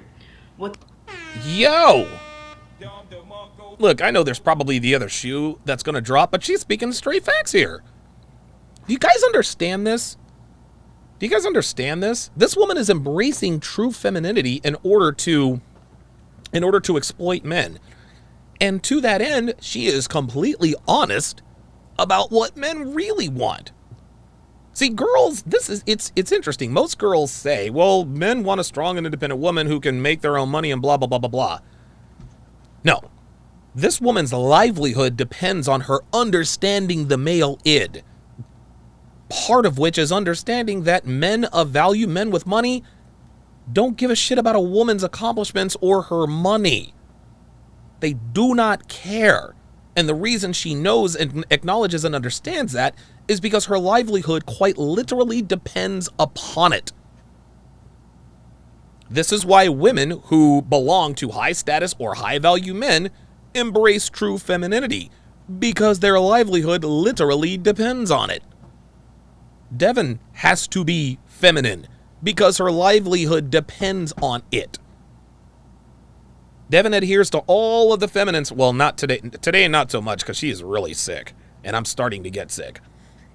But dude, Devin is always walking around here in some slinky, halter top, whatever the case may be, because she understands that femininity and borderline sluttiness in my household keeps me around. This woman knows and understands and acknowledges that men, we don't give a fuck about your money, ladies. We can provide for ourselves. I'm glad she's acknowledging this. What they're looking for is somebody to enjoy life with. Somebody when they come home, who can I wind down with? Wow. Who gives me a vibe that I don't get from nobody else. Wow. Those are the kind of guys, once you get them hooked, they invite you to the Bahamas. They take you out to New York. I was just about to end the video, then I'm like, I want to give them a little more in my mind. You girls will come off so independent and then ask me, why is he not paying my bills? Wow. Well, Miss Independent, that's the kind of person and persona you put up towards him. Family. You came off as independent. Wow. Did somebody help you? It seems like you don't need help. Damn. Stop. Yo, this bitch is dropping next level fucking game.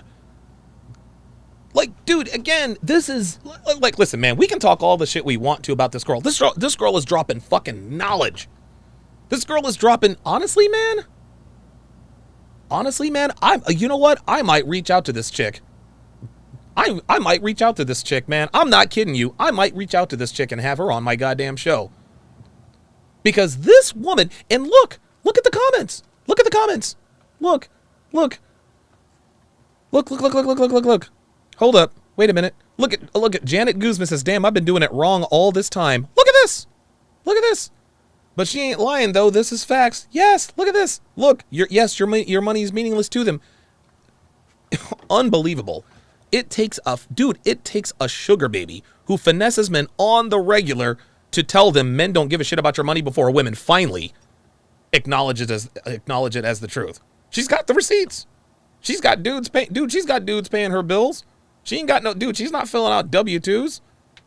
She's not filling out any of that stuff. Oh, no. Why? Because she understands the male psyche. She knows what rich men want, as it says in the title. Look at this. Look at these bitches. Look. Thanks for the tips, baby. Look. See? Oh. See, here's another one. Here's someone who, look at that. Here's another girl. Bro, I never thought of it like that. OMG. These girls are eating this up. See, if guys like myself or Myron or Kevin Samuels, God rest his soul, when we tell girls, hey, your money doesn't mean anything, goes, misogynistic small dick energy. Let a sugar baby say, look, check this out. I'm going to put y'all up on game. These niggas don't give a fuck about your money. They got their own money. They don't need the strong and independent woman. They need a woman who they can quote unquote vibe with. A woman who gives them an experience like no other. Dude, these are fucking facts. I cannot believe this, man. Dude, I can't hate on this girl. I really don't. I mean, listen, she's not too bright, but dude, I gotta respect the hustle. Man. Wow. Stop trying to impress guys so much. Stop coming up to guys and approaching them and showing what you can offer. It should be the opposite way. A guy should be chasing you. You should not be there. Oh, boy. Oh, wait a minute. A guy should not be chasing you. See, now this is where she's going back off the rails. No, don't chase women. Women don't make a guy chase you. Like back in the 50s and 60s, that was the effective way. The hard to get playing coy. No, don't let a girl curb you, and then you chasing after her. No, don't do that. But by the same token, don't try to impress these dudes either. Try to. You know how do you impress men? You impress men by highlighting your feminine traits. You know, being fit, feminine, and cooperative. Those kinds of things. Getaway Sound says, you got to do a members-only version of this. Dude, I'm telling you. Dude, right? Dude, this is... Honestly, man, I might be taking money out of my own pocket right now. But, I do it for you guys. Man, this girl is dropping next-level fucking game. Trying to interview him or get interviewed on why you're the perfect girl. Wow. Like, it has nothing to do with money. With rich men, they don't care. It's the least valuable thing to them. It's what your vibe is, what you're going to sell them. Wow. So, yeah, that's why when you girls go half-half, 50-50 with men, I'm like, damn, he's already wrong with you for the wrong reasons. Damn. Dude, Myron always endorses us. When you take a girl out, you pay. And I agree with that 100%. You're the fucking man, you pay. You're the leader, you pay. They could care less. So, God, dude, I gotta give her a Don DeMarco for that. Holy moly! Honestly, man, I gotta get a hold of this bitch. I gotta bring her on. I gotta bring her on the pod. Listen, this is real shit. This is real shit. Like this girl, and honestly, she might not want to come on the pod because at that point she'll realize, oh shit, I'm giving away all the game. The game is to be sold, not told. Wow. Monkey Business with the $20 super chat. Appreciate that. He says, is this, quote, book still available somewhere? Every link I've clicked leads me to, quote, sorry, couldn't find that page, etc. I don't suppose they've already taken it down, but it appears that he has found a free version as I have. Mike D, welcome to chat privileges. At Mike D to welcome him to the TSR family. Mike D, if you would, put your age and location in the chat. Age and location in the chat. Let me scroll up and make sure I didn't miss any. RIP Mike says it's going to work on 95% of men. Oh, no, wait, hold on. I already said that. Yeah, the dick discipline. Homie Clicks with the $10 super chat says this is far too deep when they use femininity to extrapolate resources and use rich guys. They always got to take it to the extreme. Look, here's the thing. We use masculinity to extrapolate sex out of women, right? That's look, what this girl is, what this is, what this girl is doing, what this is this is the equivalent of PUA, right? PUA is, it's pickup artistry. Pickup artistry is the ability to present yourself as someone you're not for the express intent of getting easy sex. That's what this is. This is the same thing. She is pretending to be someone she's not, or withholding information about herself, or giving, or misdirecting men for the express intent of extrapolating resources. Men, we leverage resources to get sex. Women leverage their sexuality to get resources. This is how it's done, guys. A lot of guys are like, well, I don't want to play games. Guys, I'm telling you, all of it's a game, bruh. It's all a game. And the men who, quote, choose not to play the game, they're the men who they're the men who lose the quickest. They're the men who lose the quickest. Devin says, female dating strategy. I'm trying to tell you. I can promise you this girl is on female dating. She's got to be. Because this is some next level fucking game, dude. This is next level game. Holy moly. Let's go to the next one. And this is to all the girls that be telling me, oh, he be always hitting me up, like, girls like you are never going to find somebody because all you care about is money, yada, yada. The only reason why men hit you up is because you're free. Wouldn't you go get something for free if it was convenient to you? God damn. If you could go get something without having to text it good morning, without having to take it on a date, without having to pay no bills, wouldn't you? Because you're putting yourself in that category. You're letting men know that all they have to do is hit you up at night to fuck. Damn. You're not worth nothing. They don't have to do much. So yeah, I'm not surprised men hit you up. Dude. She's right. She's right. She's right, guys. She's right. The reason why women get put in the fuck buddy category is because they let these guys run through them for literally nothing. Now.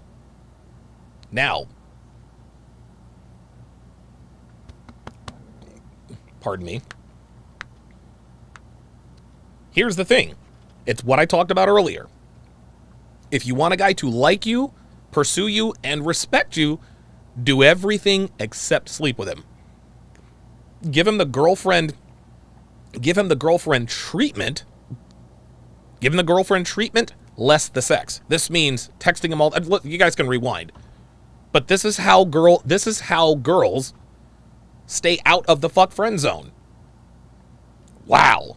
This is good game for women too. This is why women stay in the friend zone, because as soon as a nigga hits you up, so what's up? What you doing? You trying to Netflix and chill? You guys go over because you guys can't get enough of it. And this is to all the girls that be telling me, oh, he be... So girls, the only reason... Wait a minute. Hey girls, so I want to give you girls some more tips on how I ask guys for money and how I invest in it. Uh-oh. So after I already asked guys for a few favors and I already got them in the habit of giving me money, and I think it's the right time. I don't say allowance. I don't say, can you help me out? I say, hey baby, can you set up a direct deposit? And you have to make it seem like it's convenient for both of you guys. Wow. So when you do say that, say, I just really want to focus on the relationship and I don't want to be asking for any more money. Oh my I want God. to focus more to be on us. So it's going to make him, since he's already a provider, be in the habit of doing that and say yes. So whatever your bills are, if your bills are $2,000 a month, say $6,000. So you need to remember, these guys are millionaires. $1,000 to them is like $10. So even if they cannot do $6,000, they say, I can't do $6,000, but maybe later on in the relationship we can move it up. Say yeah, but if he's only able to do $3K, you're still able to pay your rent, and the other $1,000 you can invest in your business or into stocks or whatever.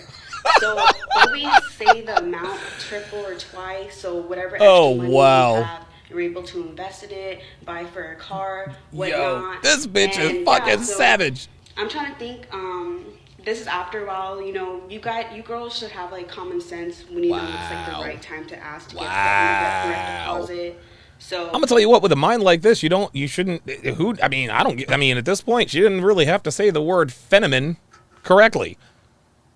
This girl absolutely knows. Now, on the other side of all this, remember that when women try to use these techniques on you, what they're trying to get after. Okay? What she's doing is she's spilling the game, but she's also letting you know what to watch out for. She's letting you know what exactly, this is exactly how I am gaming you guys. So when you go back and watch all these videos, just understand that when you're dealing with women and they try stuff like this, at least you know what's coming. Let's continue. So girls, the only reason why I give out game on my page is because I'm so sick of tired of going out and shopping and seeing a lot of Karens. Then I go to the cash register and I pay and I see a pretty girl over the counter. And then I look on my phone, I see you girls bitching and crying over these broke men. And then I have you girls over here texting me on Instagram saying, oh, if I give you money, can you give me game and advice? Girl, I will do that shit for free. I'm not here to gatekeep shit. I'm literally here to lift you girls up. Now, kudos to her. Kudos to her for giving out this game for free. But she's fucking up. She's fucking up, man. Women would see again. This girl is she's really missing the bag here. She's really missing the bag here. Bad Rich Entertainment says the sauce has been spilled. Man, you're telling me. You are telling me. Like, she is dropping all the game. Girls literally are trying to throw money at her, and she's like, you know what? I'm good. I'm going to just do this for free. If she really wants to set herself up with the kind of knowledge this girl has, better start charging. Because, like I said, the game is to be sold. The game is to be sold, not told. I want all y'all out there this summer shopping right next to me and having a hot girl summer. This is what it's about. It's not about money, likes, and shares. I mean, I like when y'all do that because it gets my videos out and girls can see it. But other than that, wow. Trust me, I don't need your money. I don't need y'all to be saying shit. I just want to make sure y'all are living your best life. You know, it's interesting. The fact that she's telling people, I don't need your money. The fact that she's telling her, I don't need your money, that is further validation that her strategies work. Guys, you got to stay away from women like this. Holy God. That's all to it. There's not much. So, girls, hey, girls, so I want to give you girls a little bit more tips on how I manipulate men. And I told you girls, when you first meet a guy, listen to everything they're saying because you can use their strength and their weaknesses against them. So, for example, if they're a businessman and they're constantly bragging about how good they are, their businesses are going, you can say, babe, I know that you're struggling a little bit and I'm not too sure if you can help me out, but A, B, and C, D, this is what I need. They are going to be triggered. They're going to be like, wait, what do you mean, babe? I can help you out. I'm not struggling financially. Like, what are you talking about? You are triggering emotion out of them to get something you want. Do you see where I'm coming? Oh, my God. And you girls are, like, so scared. Y'all just have to be bold for this. And make it sound very innocent. You do not want to offend him. We can do this with their baby voices. If he's Did you hear that? Use your baby voices. That little innocent, dude. He's a doctor. You can use his strengths against him. Like, he's super smart. You can say, babe, I know you're just a doctor, but do you know anything about this? He's gonna be like, yeah, just because I'm a doctor doesn't mean I don't know. He will give you full-on details on everything. He'll probably even do research to tell you about this topic. Like, use these guys' strengths to their advantage to get what you want out of them. For example, if he used to say he used to have a really abusive dad, you can call him later on in the relationship. This is all fake. You can make up a fake ass story. Listen, and be like, this is all fake. You can make up a fake story. Like, baby, I just got off the phone with my dad and he was yelling at me and he told me like he's not paying my car insurance anymore and I just don't know what to do. I don't know who to talk to. Do you have any advice? Now that he has that kind of connection with you and the dad really. Do you notice she asks, do you have any advice? She never directly asks for money. Jory Raven on the YouTube side says this chica is a walking example of what we say in this community. Yeah, you're right.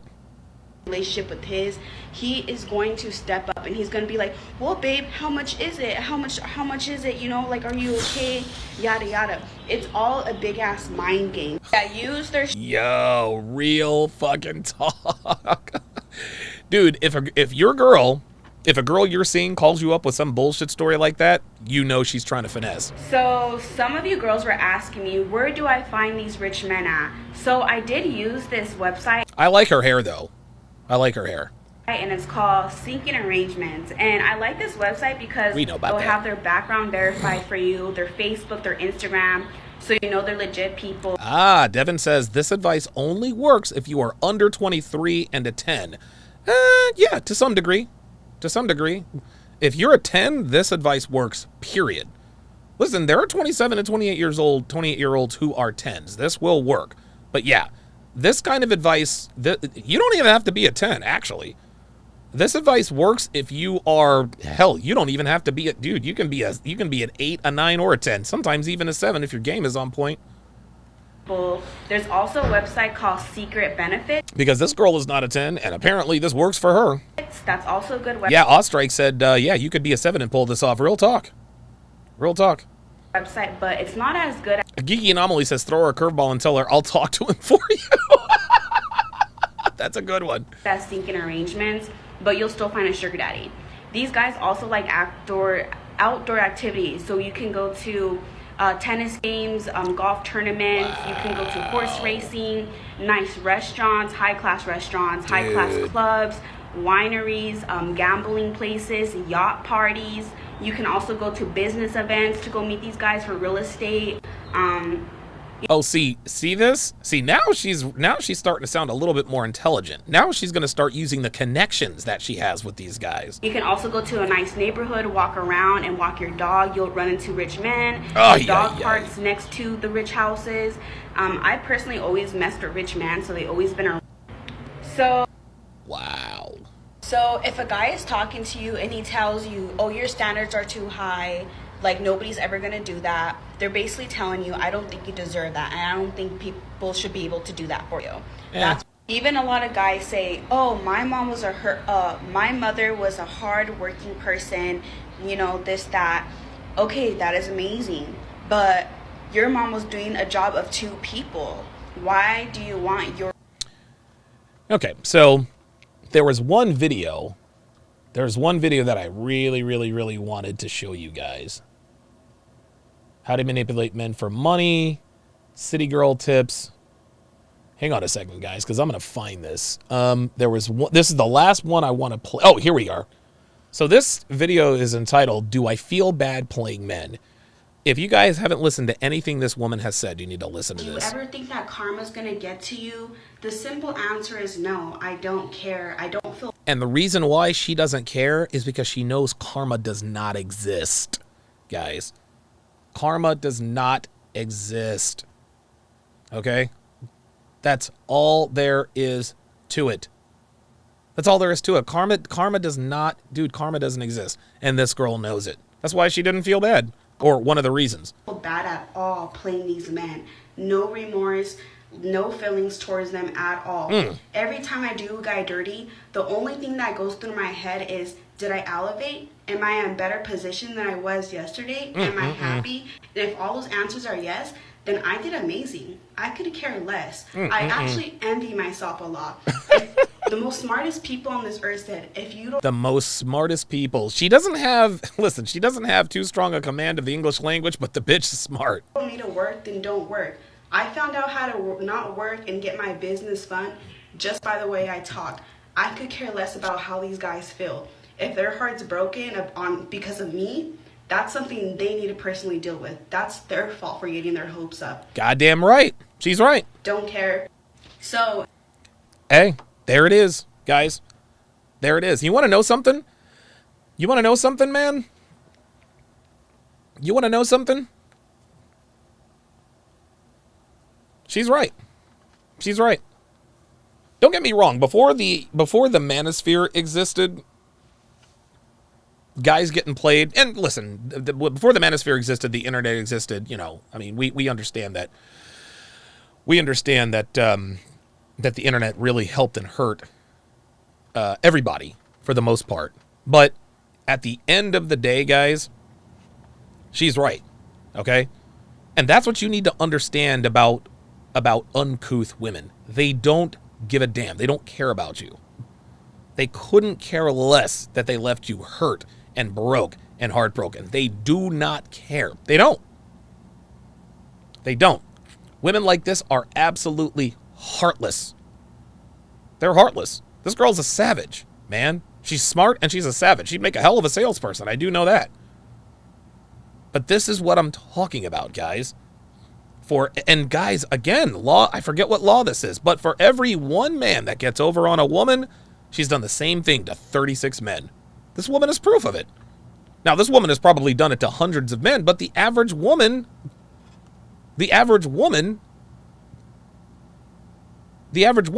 does way more guys dirty than guys do her dirty. Black Lemur 2009 says this can get women deleted. Yeah, you're right. You're right. Listen, high reward means high risk. High reward means high risk. I mean, this is, you know, and Black Lemur also says, I've seen sixes pull this off. Real talk. Real talk. Real talk. Ostrich says the problem is getting away with it is lying rewards it. So she will lie to the wrong person to destroy a relationship she actually cares about. Yep, she probably will. She probably will. Yeah, dude, I'm telling you, she's gonna, I mean, look, it's not karma. It's simply cause and effect. If she does this to enough men, eventually she's going to do this to the wrong man and something bad's going to happen. That's not karma. That's just cause and effect. RAPRP Mike says, I wouldn't say she's a 10. She's an adjustable 8. Her tits are a little saggy and she has facial structure of a boxer, nice lips and eyes. I love her hair. Her hair is fucking gorgeous.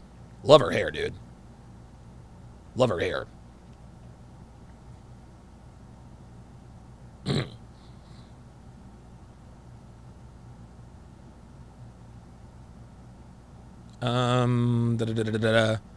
on a second. I've got one last. Team Peterson, you are awesome. Team Peterson literally just segued into my last and final segment. He said, sack chasing and gold diggers in 2022 is men's fault for believing women.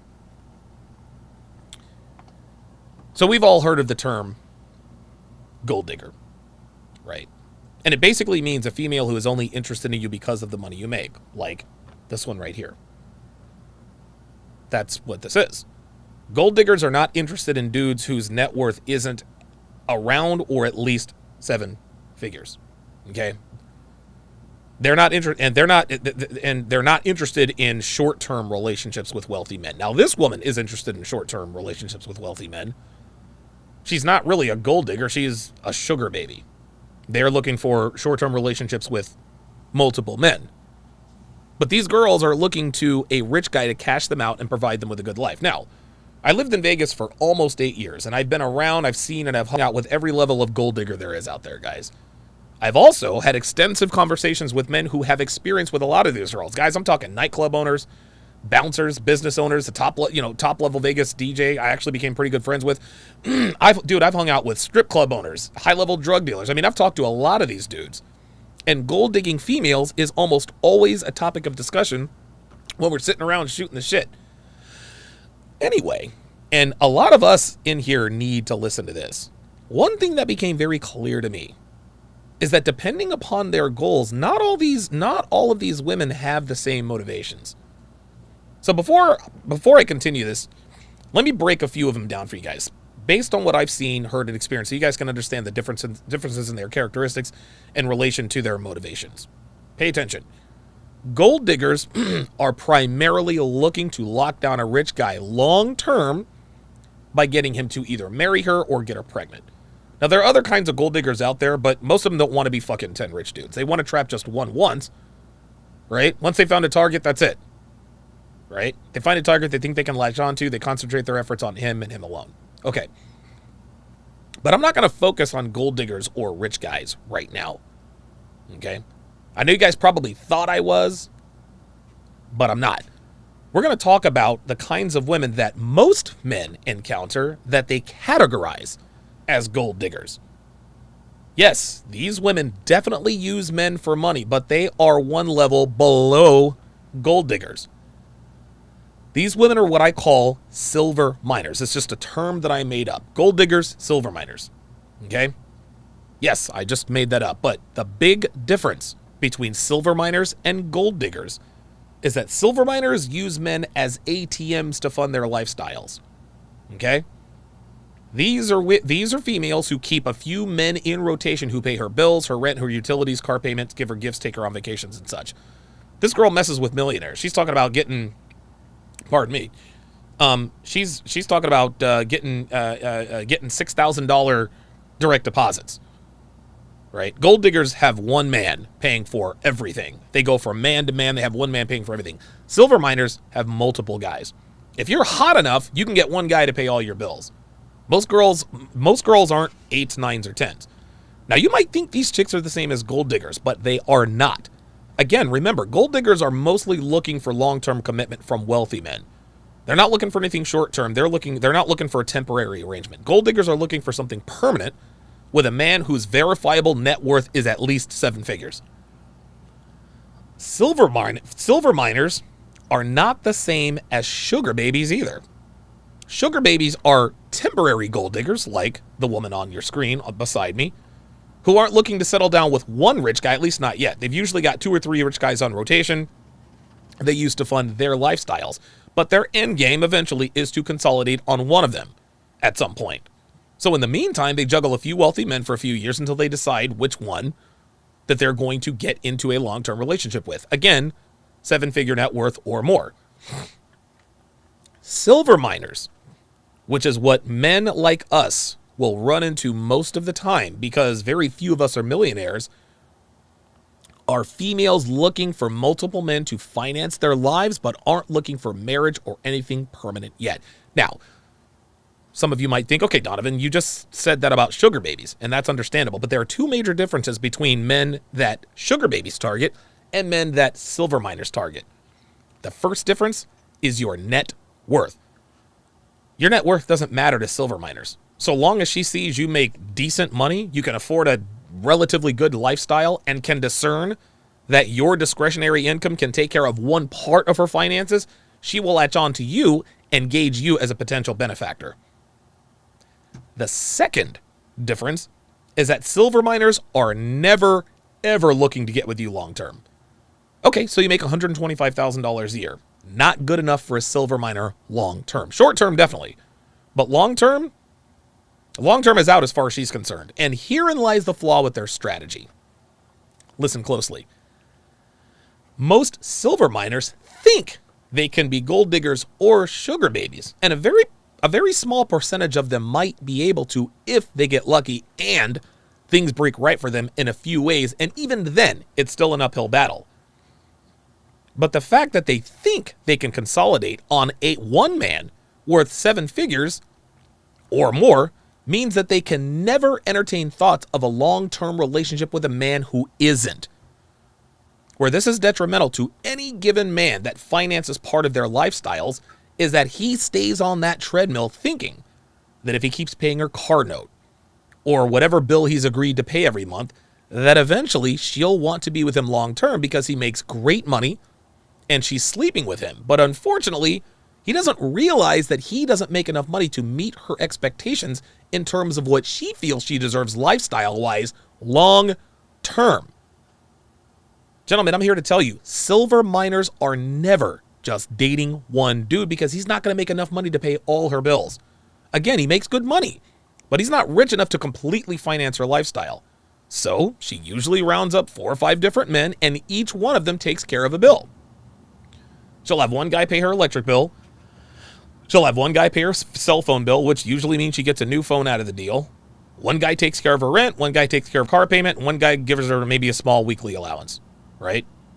I've heard strippers who have, allowances between $300 and $700 per week. Depends on the girl and their finances, right?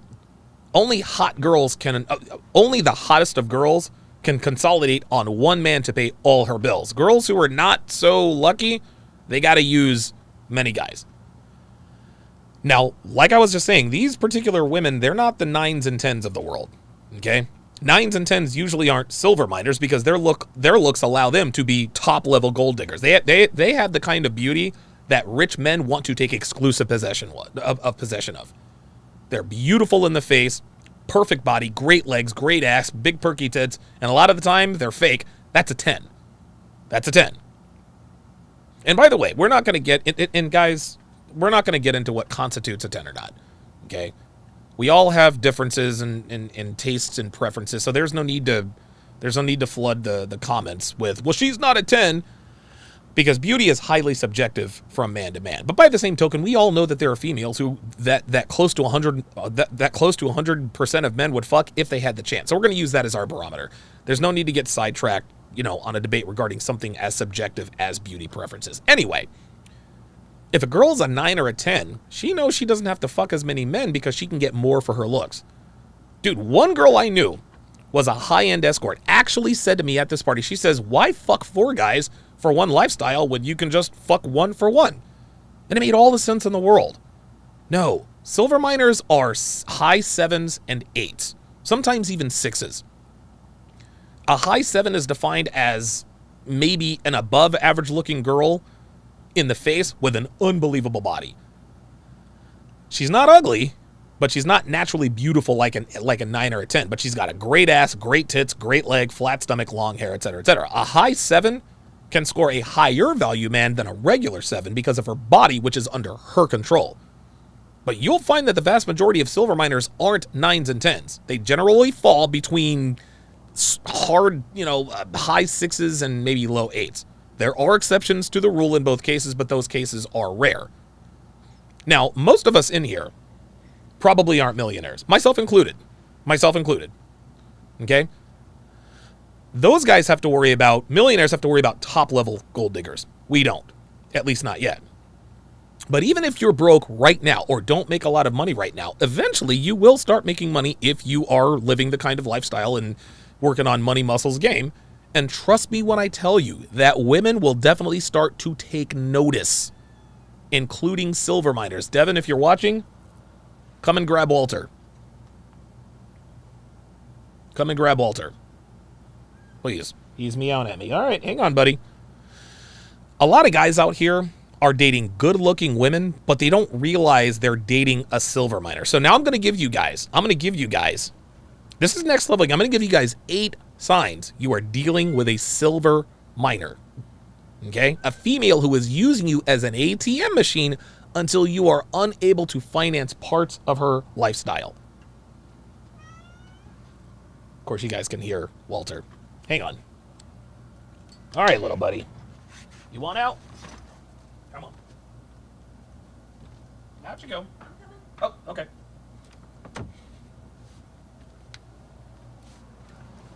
All right. Had to let the cat out.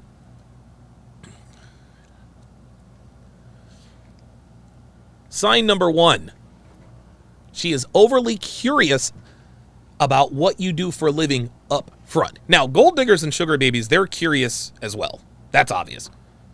So if you tell a gold digger or sugar baby that you're an IT making $50,000 a year, she's out. Gold diggers need net worth in the high 6 to low 7 figures. The silver miner, however, she does not eject because she's looking for 6 of you. Now, if she finds out that you're a forklift operator, she's gone, right? If she finds out you've got kids, she's gone because she knows that men with kids don't have as much discretionary income, and that's what she's after. Honestly, silver miners don't. She doesn't care if she doesn't care if you have a girlfriend. She doesn't even care if you're married.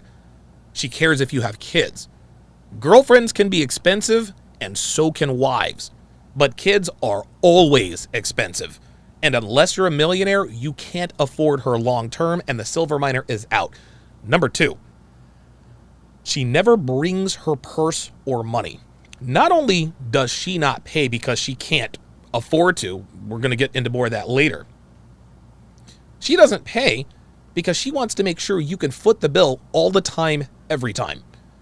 If you ever ask her to go Dutch or ask her to pay, even one time, a silver miner, she won't necessarily give up on you because she's trying not to show her hand quite yet. But if you make her pay half on the regular, eventually she will ghost you. A gold digger would just bounce the very first time you even suggest her leaving a tip. Number 3, the third sign you're dealing with a silver miner. She calls other females gold diggers. This is the same as sluts calling each other sluts. Takes one to know one, right? Even though top-level gold diggers are different from silver miners, their underlying objectives are the same, which is using a man for money. A good friend of mine in Vegas, owns a cleaning business, at least as far as I know. I haven't talked to him in a while. He owns a cleaning business down in Spring Valley. He dated a girl who used to call women gold diggers all the time, then would turn around and ask him for money, and his dumb ass gave it to her. Classic projection play in that it takes one to know one. Number 4, she doesn't have any long-term goals. She doesn't talk about any long-term goals. Any female who is entertaining thoughts of a long-term relationship, whether it be with you or anybody else, will always talk about her long-term goals, guys. Okay? She might talk about wanting to start a family down the line. She might talk about where she sees herself in a few years, or anything else related to the future with or without you. Silver miners are short-term oriented. Okay? They're only thinking about tomorrow and maybe the day after that, but not much longer after that. Yes, she wants to make sure you're paying her bills for so long as she can get you. But she's not going to tell you, yeah, my future plans are for you to pay my rent for at least the next year. They're not going to do it like that. Number 5, pay attention. She never says thank you for anything. Now, you're never looking for a thank you for doing anything, but if you're a female who never says it out loud, this means that she feels entitled to what you've done for her without feeling obliged to return the favor in the way of verbal appreciation and good behavior. Okay? Me personally, I couldn't give less of a shit about thank yous. I don't need them. Devin's always telling me, thank you for taking me out tonight, or thank you for giving me the night off in the kitchen. And 9 times out of 10, I'll just say, well, listen, you can thank me later. And I'll give her a smirk. Or I'll say, thank me by wearing those stripper heels tonight. Or something to that effect. That's the gospel truth. I say that to my shit word for word. And she always giggles. The point is, guys, is that actions speak louder than words. Any girl can say, oh, thank you. But if she doesn't give you a blowjob or she doesn't give up the butt, then she doesn't really appreciate it. It's just lip service. It's like a dude who tells a female, you're so beautiful, but he never tries to bang her. I'll use a girl as my example. I'll use Devin as my example, right? She'll say, how do I look in this? Or do you like this on me? And my answer is either no, because I don't like the way it looks on her, or it's, if my dick is in your ass later on, you'll have your answer. Again, she giggles and grimaces. I can tell Devin whatever I want, but she knows what the answer is regardless of what I say. Okay? If a female you're dating rarely thanks you with her mouth, which doesn't require any effort whatsoever, it means she not only doesn't appreciate you, she expects this from you for nothing in return. Guys, I'm here to tell you, every relationship, from marriage to dating to fuck buddy arrangement, is transactional. It is give and take. I give you attention, you give me butt. I give you girlfriend status, you give the butt only to me. I give you long-term security, you give me the butt, maybe a few kids, a clean house, and dinner every night. That's not what I'm looking for, but this is in general, right? There's a cost on both ends, and silver miners always make sure their costs are comparatively lower than yours. Understand this. It is a business to them. They need to end up in the black every time. And I'm not just talking about money. I'm talking about money, time, emotion. Silver miners don't all not say thank you, but a lot of them do. So watch out for the girl who never verbalizes her appreciation. Number 6. The 6th sign you are dealing with a silver miner. She lets you fuck her without a condom. Now, it's not for the reason you think, okay? Because remember, silver miners aren't looking for anything long term. They're not looking for a relationship, and they're damn sure not looking to get pregnant, because kids will effectively end her lifestyle and lower her value on the market. Trust me when I tell you, these bitches stay on birth control. The pill, the shot, tubes, tied, whatever it takes to avoid having kids. The real reason she lets you raw dog her is because she wants to get you hooked. Look, guys, we all know that unprotected sex feels the best, especially to men. Silver miners know and understand this, and they use this as bait to hook you in and draw you in. They know that more girls require the dudes they're fucking to use condoms than the ones that don't. So she knows that letting you hit it raw puts her above all those other females, which puts her in a position to cash out with you. I'll let you guys know right now. When I was down in Vegas, I had quite a few main chicks, and what they all had in common is that I didn't have to use condoms with any of them. Of course, I made sure they were on birth control and was keeping up with it. And, you know, I never had a close call that I knew of, but who knows? But the girls that I wrapped up with, they didn't get as much time, which was the vast majority of them, right? But the girls I didn't have to use condoms with always got much more of my time and attention because unprotected sex is better than fucking with a condom. We all know it. Again, gentlemen, silver miners are keenly aware of this distinction, so they make sure you know up front that she's a girl you can raw dog, but it's a strategy. And a really good friend of mine, had his girlfriend do this to him, and I'll tell you a quick story about how she used this to her advantage. Pardon me. When they first started dating, they didn't use protection, right? But after about a month or so, all of a sudden she told him he had to start using condoms because she didn't want to get pregnant, even though she was on the pill. Yes, pregnancy is possible on the pill, but it's over 99% effective. I knew it was bullshit. Anyway, he thought she was fucking around on him, which is entirely possible and might have been the case. But he told me that one night she called him from a different number because her phone had been cut off. She was something like $300 past due or some crazy number like that. Anyway, he paid her bill. She thanked him and said she would pay him back. And he says, don't worry about it. It's fine. He said that she told him, and I quote, don't worry about condoms for a while. Obviously, he put two and two together and knew that she let him fuck her without a condom because he paid her phone bill. Quid pro quo. So from then on, he paid her phone bill so that he could keep having unprotected sex with his own girlfriend. This is how these females operate, guys. They give you the good shit early to get you hooked, then they take it away so they can price gouge you for it later and keep you paying. It's just like drug dealers. Unprotected sex is a silver miner's weapon of choice. Trust me, guys. They'll also do it with rent, the electric bill, car payment, any other bill they have. And they work it the same way it worked with my buddy out in Vegas. They'll talk about how they can't afford this bill or that, and if you swoop in and pay it for them, all of a sudden they're not worried about their birth control failing. Funny how that works, right? Number seven. This one is really going to blow your socks off. The seventh sign you are dealing with a silver miner. She has fake tits, but she is young and unmarried. Listen very closely. A young girl with fake tits and is married most likely married the guy who paid for her tits. Fine, he gets her youth and beauty and paid for a bigger set of tits for exclusive rights to her vagina. In exchange, she gets to live a great life without having to worry about money, right? Like, if they got married or they're committed, whatever the case, and he got her fake, okay, fine, whatever, fine. You know, it's how it works. Call it what you want, but it's a fair trade. But a young girl who has fake tits and isn't married almost certainly didn't pay for them. And I know this to be true because multiple strippers have told me this. A couple of strippers me and my buddies used to do blow with on the weekends told us that young hot tens never pay for boob jobs, including their own. It's always a man who pays for them. Clearly, I wasn't surprised when I heard this because rich men buy shit for females all the time. But strippers make great money. So if they really wanted fake boobs, they could just save up. So I asked one of the girls, well, you guys are making like $2,000 a night, right?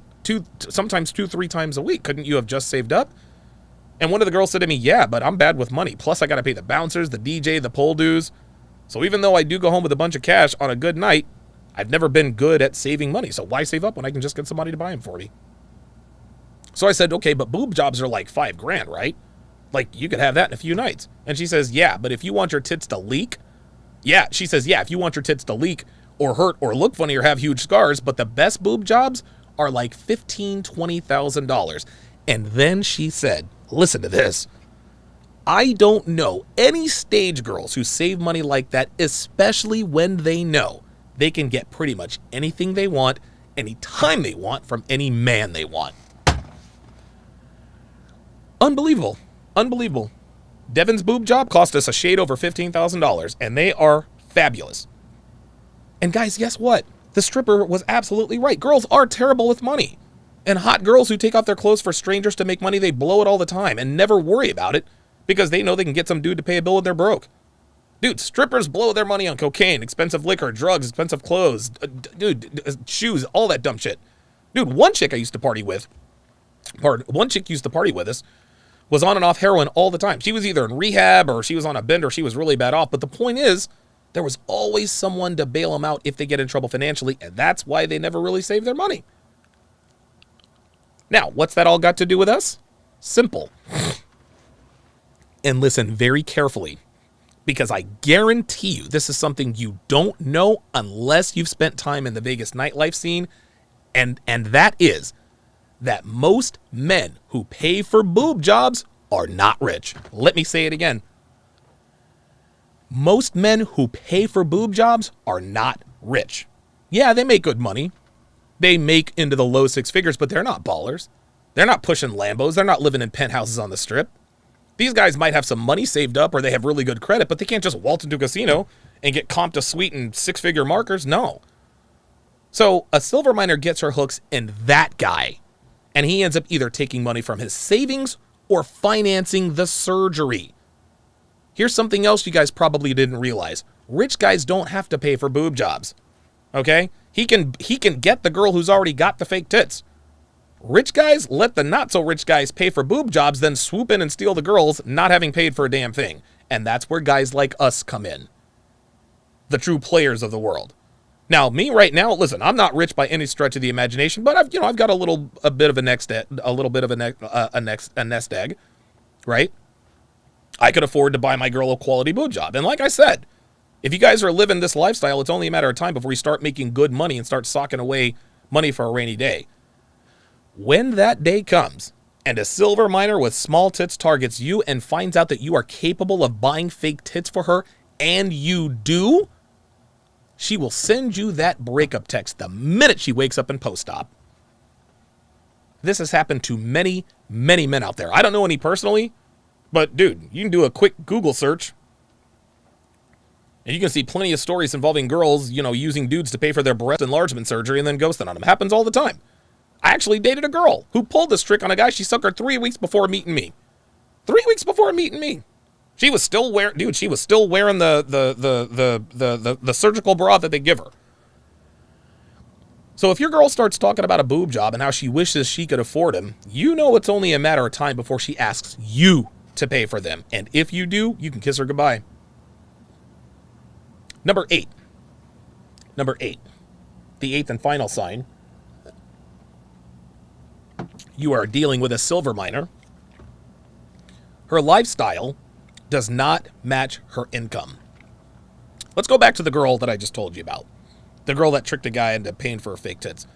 I've told you guys about her before. Her name is Chrissy. Hot girl, hot Mexican girl, smoking body, smoking ass, long, thick, shiny black hair, and of course, big fake tits, not the $5,000 discount boob job. And by the way, she was 19 when she got him. She was 19 when she got him. And I've talked about him in several episodes. I've actually mentioned her quite a few times. I actually mentioned her in, it was like one of the double-digit episodes, 13 Reasons Your Girl Will Cheat. I think I mentioned her in 3 Ironclad Ways to Keep Your Girlfriend Cheating. Pardon me.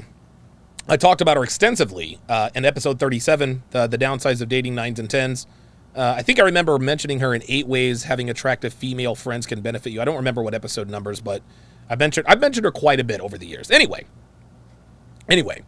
this chick was a hard 10. Hard 10. Could have any man she wants. All the rest of that. Here's the thing.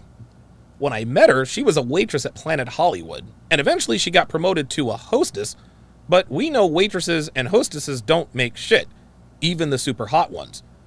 But she lived in a 2-bedroom, 2-bathroom apartment near the Strip, had a garden tub, had a balcony with a kick-ass view. She drove a brand new Mustang without a car payment, and of course, she had fake boobs. All on a waitress's or hostess's salary? Not a fucking chance.